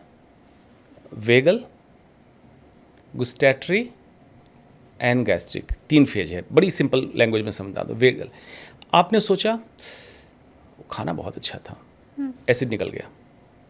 ब्रेन ने सोचा, यहाँ से सिग्नल दिया स्टमक में, तैयार हो जाओ, खाना आने वाला है। ब्रेन को ही नहीं पता है आने वाला है कि नहीं आने वाला है। वेगल। गुस्टैटरी, खाना आपने जीभ पे रखा, सेंसेशन स्टमक हो गया, एसिड निकालो।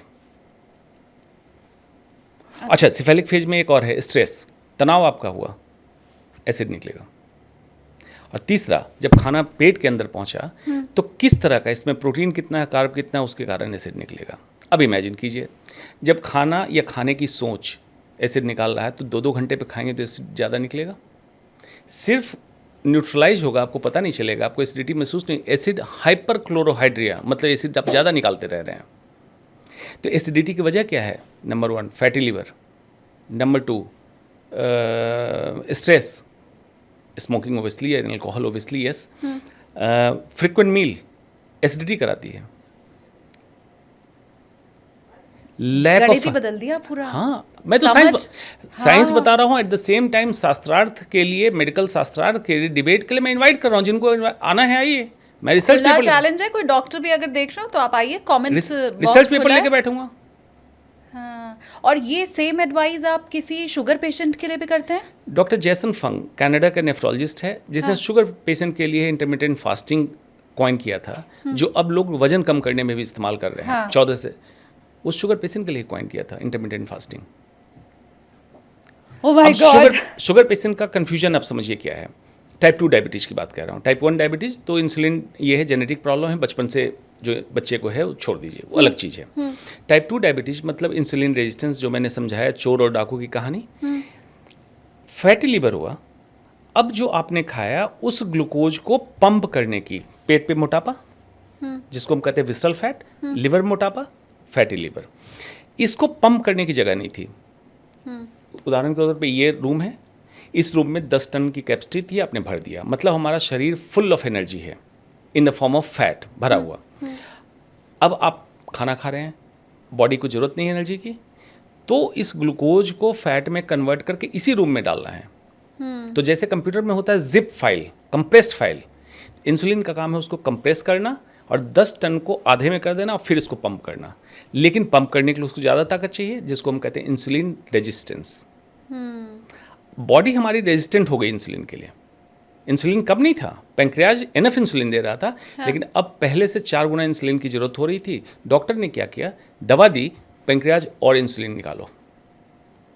जो मेन दोषी था उसको और आपने बढ़ावा दिया कि और आ जाओ। करते करते पैंक्रियाज एग्जॉस्ट हो गया। अब आपकी दवा चल रही थी, टैबलेट चल रही थी, अब आप इंसुलिन का इंजेक्शन लेने लगे।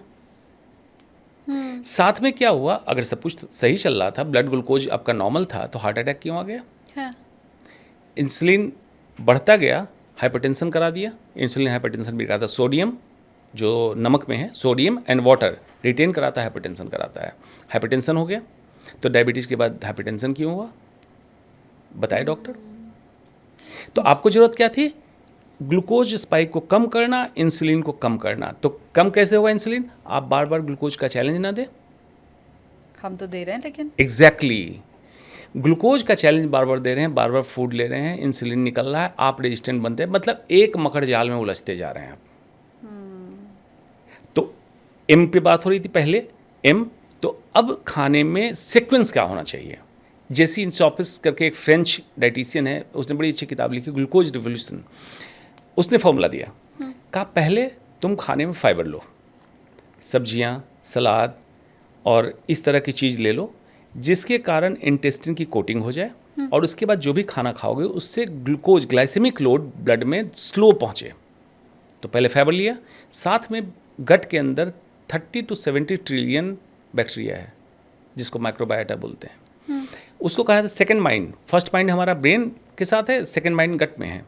तो इसलिए गट माइंड एक्सिस करके एक फॉर्मूला है कि जैसा खाना आप बैक्टीरिया को देंगे, जो केमिकल निकालेगा उसी हिसाब से आपका मन रहेगा। तो पहले आपने फाइबर लिया, उसके बाद आप लें प्रोटीन एंड फैट। वेजिटेरियन है, vegetarian source protein, non veg है, नॉन वेज के, उसके साथ फैट आपको मिल जाएगा। फैट पूरा अवॉइड करने की ज़रूरत नहीं है। जितने हमारे हार्मोन्स हैं मैक्सिमम कोलेस्ट्रॉल डिपेंडेंट रिंग से बनते हैं, तो आपको फैट भी एक लिमिट में चाहिए। और थर्ड, शुगर अवॉइड करें। अगर कार्ब लेना है कॉम्प्लेक्स कार्ब लें। कॉम्प्लेक्स कार्ब से मतलब है ब्राउन राइस, साबुत मतलब चोकर के साथ का आटा, रागी, ज्वार, बाजरा, ये लें। फाइबर के साथ जाएगा, डिले इसका स्लो डाइजेशन होगा, ग्लूकोज बहुत स्लो बढ़ेगा, इंसुलिन कम ये रहेगा। अगर स्वीट मीठा लेना ही चाहते हैं हाँ। तो लास्ट में इस कार्ब के बाद खाने के तुरंत ही बाद थोड़ा सा मीठा ले लें। कोशिश करें केमिकल टाइप की चीनी ना लें। जैगरी, गुड़ से बनी हुई चीज़ आप ले सकते हैं बट कम। अब कार्ब एंड शुगर तो ना लें तो बेहतर है, लें तो जैगरी तरह की। कार्ब कितना लें?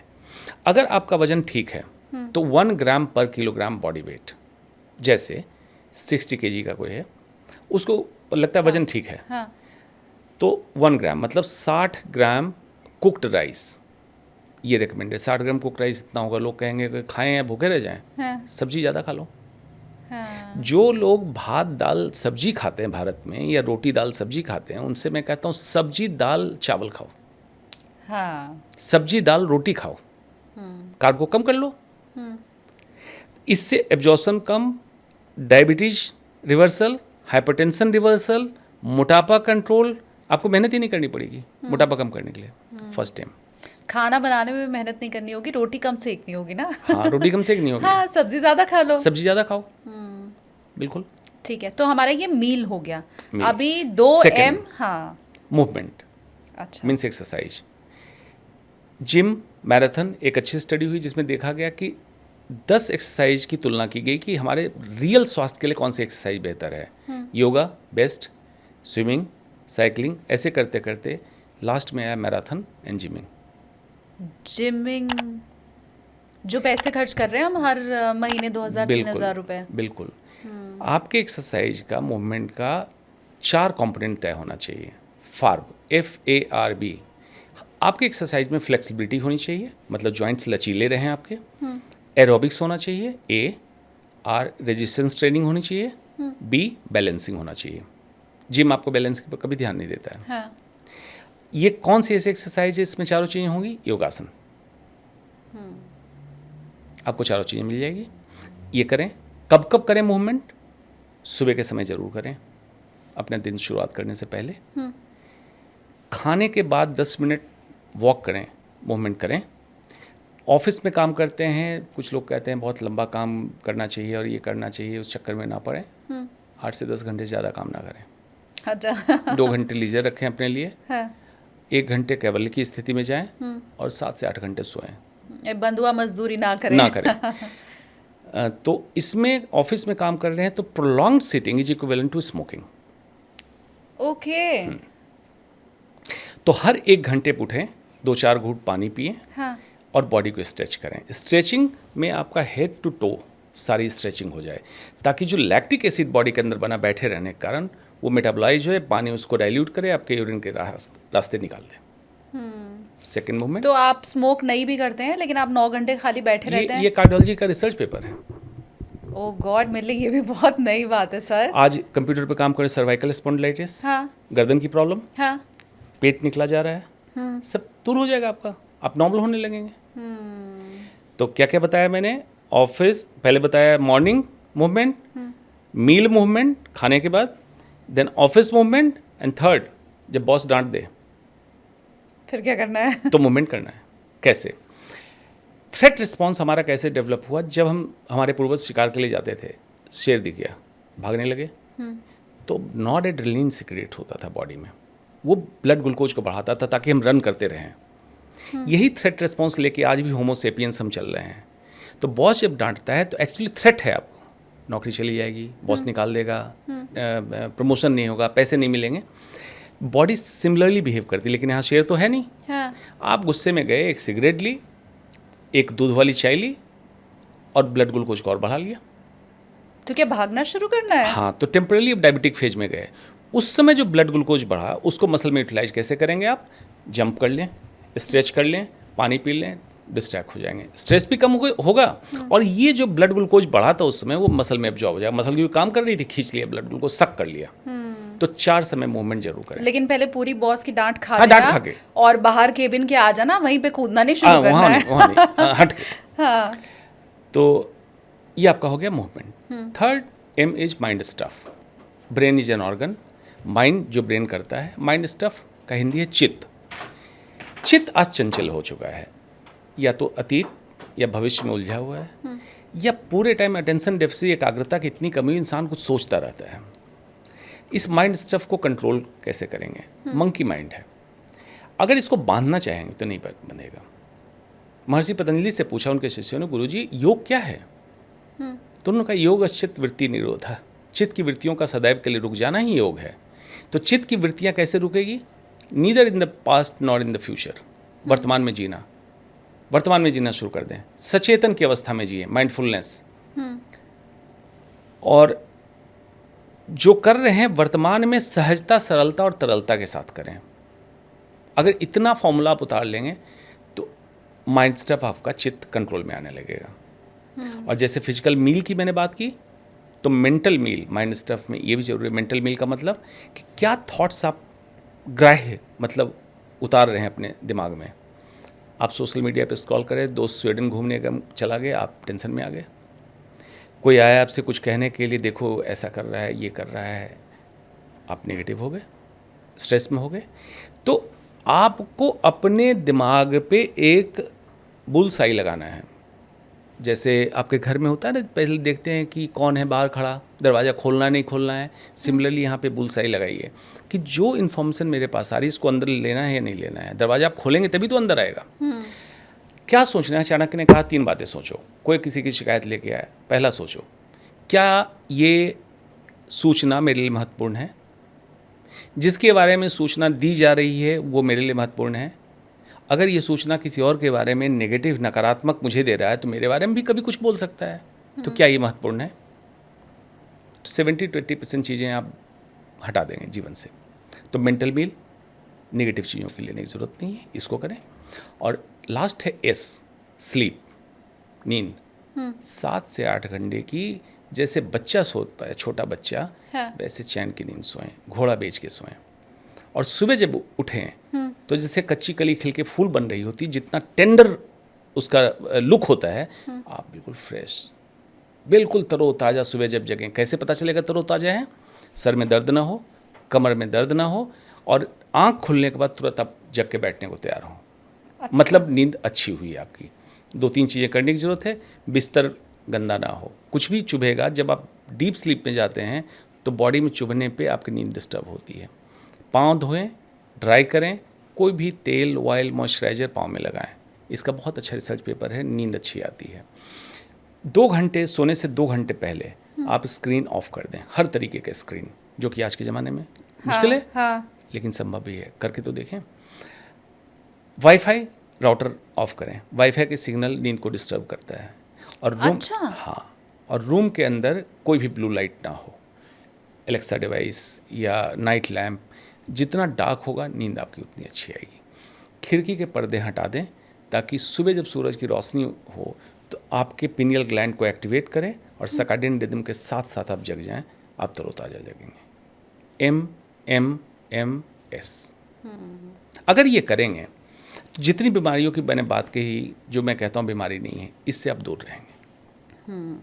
अब मुझे लगता है हमारा ये जो पॉडकास्ट का सफ़र है वो लैंडिंग की तरफ आगे बढ़ रहा है, लेकिन लैंडिंग हो उसके पहले कुछ मिथ्स, या वो सच भी है मुझे नहीं पता, वो कैंसर को लेके अगर हैं तो हम उनके ऊपर बात कर लेते हैं, और आपके उन्हें लेके जो भी व्यूज़ हैं आप वो भी साथ के साथ व्यूअर को बताते चलें। पहला जो मुझे लगता है बहुत प्रचलित बात है वो ये है कि मोबाइल टावर जो पूरे शहर भर में लगे हुए हैं उससे कैंसर होता है। देखिए, इसमें बहुत फ्लक्चुएंट स्टडी आ रही है। जैसे मैंने बताया कि मेडिकल स्टडी को मैनिपुलेट किया जाता है। कई बार स्टडी पब्लिश हुई कि मोबाइल टावर से, उषा किरण बिल्डिंग मुंबई में, उसमें देखा गया कि बगल की बिल्डिंग मोबाइल टावर लगा तो 6ठे फ्लोर पे बैठे हुए कई व्यक्ति को ग्लायोब्लास्टोमा मल्टीफॉर्मी, ब्रेन का ट्यूमर हुआ। बाद में उस बात को दबाई गई। लोग मीडिया में आए थे, मैं भी पैनल में बैठा था, जिन्होंने डिक्लेयर किया था कि हाँ मेरा और कोई एक्सपोजर नहीं है। तो कई रिसर्च पेपर हैं कि मोबाइल टावर खास करके पीक टाइम में जिस फ्रिक्वेंसी में रेडिएशन देता है, ऑल्दो ये छोटे माइक्रोवेव हैं, रेडियो फ्रिक्वेंसी वेव्स हैं, लेकिन ब्रेन के सेल को, न्यूरॉन को इरिटेट करता है, ये एस्टेब्लिश हो गया। नींद खराब करता है, एस्टेब्लिश हो गया। और बेचैनी कराता है, ये एस्टेब्लिश हो गया।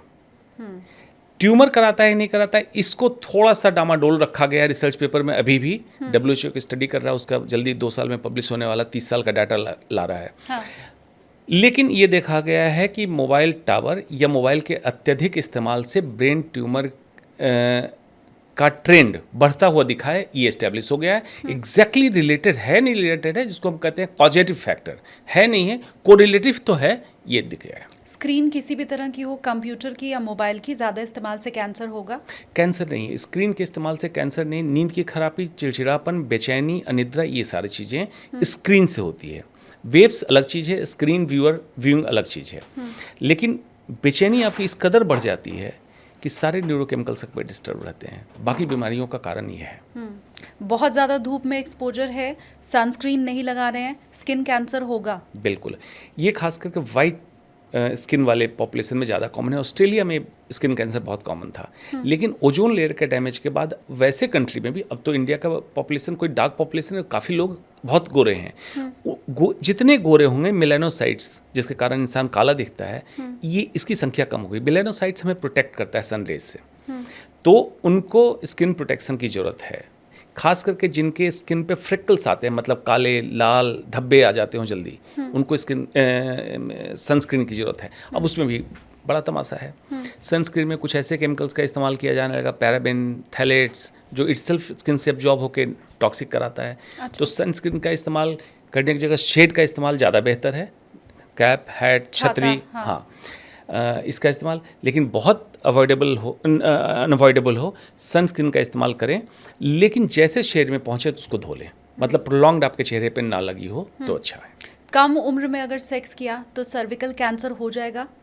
देखिए, इसको ऐसे समझना चाहिए, multiple sexual partner and unprotected sexual intercourse, इससे ह्यूमन पैपिलोमा वायरस 16-18 2 स्ट्रेन है, ट्रांसमिट होता है।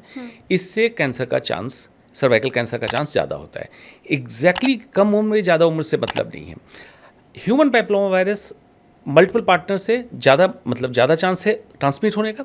उसके ट्रांसमिट होने के बाद स्त्री के विजाइना से जाते हुए सर्विक्स पे जब कोलोनाइज, मतलब घर बना लिया, तो 100 में से 2/3, लगभग 67 लोगों में ये इम्यूनिटी उसको अटैक करके ख़त्म कर देती है। 33 लोगों में ये वायरस बरकरार रहता है। उस 33 लोगों में आज अगर इन्फेक्शन हुआ तो 10 साल बाद कैंसर बनने की संभावना होती है। इसलिए हम कहते हैं कि जब आपका संबंध स्थापित हो, शादी से मतलब उसका कुछ नहीं है, संबंध हो, उसके 10 साल बाद आप पैप स्मीयर टेस्टिंग चालू करें। इसीलिए कहा जाता है कि 10 साल के बाद चेंजेस स्टार्ट होंगे। अगर कहीं किसी स्टेज पे human papilloma virus DNA positive आता है तो उसी समय हम उसको डिस्ट्रॉय करते हैं ताकि कैंसर ना बने। बच्चे को अगर दूध पिलाया है तो ब्रेस्ट कैंसर कभी नहीं होगा? नहीं, ऐसा नहीं है, चांस कम रहेगा। बच्चे को दूध पिलाया हो, जिनकी प्रेगनेंसी हुई हो, बच्चा पैदा हुआ हो, बेसिक ये है इस्ट्रोजन प्रोजेस्टेरोन, जो 2 फीमेल हार्मोन है, ये जितने लंबे समय तक इस्ट्रोजन डाउन रहेगा, ब्रेस्ट कैंसर का चांस उतना कम।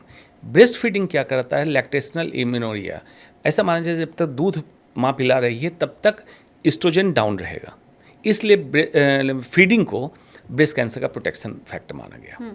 लास्ट, मैंने कभी शराब नहीं पी, मैंने कभी सिगरेट नहीं पी है, कैंसर मुझे कभी नहीं होगा? बिल्कुल ऐसा नहीं है।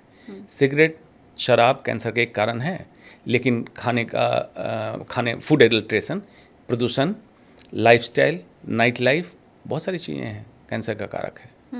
इसलिए जिंदा हैं तो कैंसर की संभावना है। हाँ। लेकिन डरने की जरूरत नहीं है। MMMS करें, डिफेंस सिस्टम अपना इतना तैयार करें, आपकी पुलिस इतने गश्त में हो, P53 मॉलिक्यूल गश्त करता रहे, कैंसर सेल को पकड़े, किल कर दे। खुश रहें, स्वस्थ रहें, ज़्यादा ज़रूरी है, टेंशन में ना रहें। Thank you so much sir. और मुझे लगता है कि ये जितनी आपने बातें बताई हैं, ये शायद एक एपिसोड में तो बांध पाना बहुत मुश्किल है। बहुत सी ऐसी इन्फॉर्मेशन मुझे लगता है अभी भी आपके अंदर रह गई है जो हमें व्यूवर्स तक पहुंचाना है। अब मैं दर्शकों से यही कहूँगा कि टेक ऑफ विद SKT देखिए, मज़ेदार शो रहा। मैं सच्चाई बताऊँ, कनेक्ट होने वाला शो रहा। आज मीडिया के पास थोड़ा समय की कमी हो गई, पता नहीं क्यों, लेकिन यहाँ पे लगा कि आप जो सवाल कर रही हैं, एक्चुअली कोई साइंटिस्ट मुझसे सवाल पूछ रहा है, उस तरह से मैं जवाब दे पा रहा था। हाँ। इसमें जो भी आपके सवाल हों कमेंट बॉक्स में लिखिए। गाली देने के लिए बहुत सारी ट्रोल आर्मी है, आप इसमें मत उलझिए, आप लिखिए। पार्ट 2 में उसको हम एड्रेस करेंगे। आप ही का सवाल उठाया जाएगा, आप ही का नाम बोलते हुए शालिनी जी एड्रेस करेंगी, सवाल पूछा जाएगा। सवाल कुछ भी हो सकता है, जीवन की फिलॉसफी, दर्शन, धर्म, अधर्म, आस्तिकता, नास्तिकता, जीवन शैली क्या है, जीवन क्या है, वहाँ से लेके कैंसर, किसी यात्रा में उड़ानों ही हम रोक लेंगे आप ही के नाम। और मिलते हैं दोबारा, नया सफर शुरू नया करेंगे। सफर। बिल्कुल। इस पॉडकास्ट को देखने के बाद मुझे लगता है जो टेंशन लोगों की होगी वो भी दूर हो गई होगी, कैंसर भी को लेके बहुत सारी जानकारी मिली होगी। और ट्रस्ट मी, मैं जब आपसे बात कर रही थी तो कई बार आप मुझे डॉक्टर लगे, कई बार आप मुझे लाइफ कोच लगे, कई बार आप मुझे दार्शनिक लगे।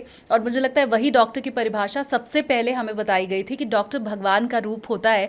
तो जिसमें ये सारे रूप मुझे दिखाई दे गए, I am pretty much sure कि वो हर चीज़ दूर कर सकता है। चल दिलते मैं बताता हूँ, मैं एक्स्ट्रा कुछ नहीं कर रहा हूँ। डॉक्टर जो शब्द निकला, डॉसियर लैटिन वर्ड से निकला था, जिसका मतलब है teacher.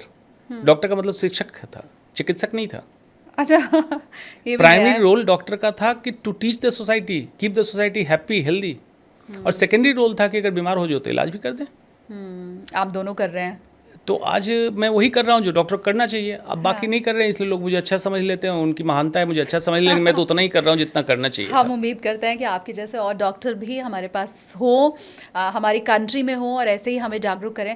Thank you so much sir, हमारे साथ पॉडकास्ट में आने के लिए, मिथ्स को भी दूर करने के लिए, और रोगों के बारे में, किचन के बारे में, खाने के बारे में, लाइफस्टाइल के बारे में, एक्सरसाइज के बारे में सब कुछ बताने के लिए। Thank you so much. Thank you.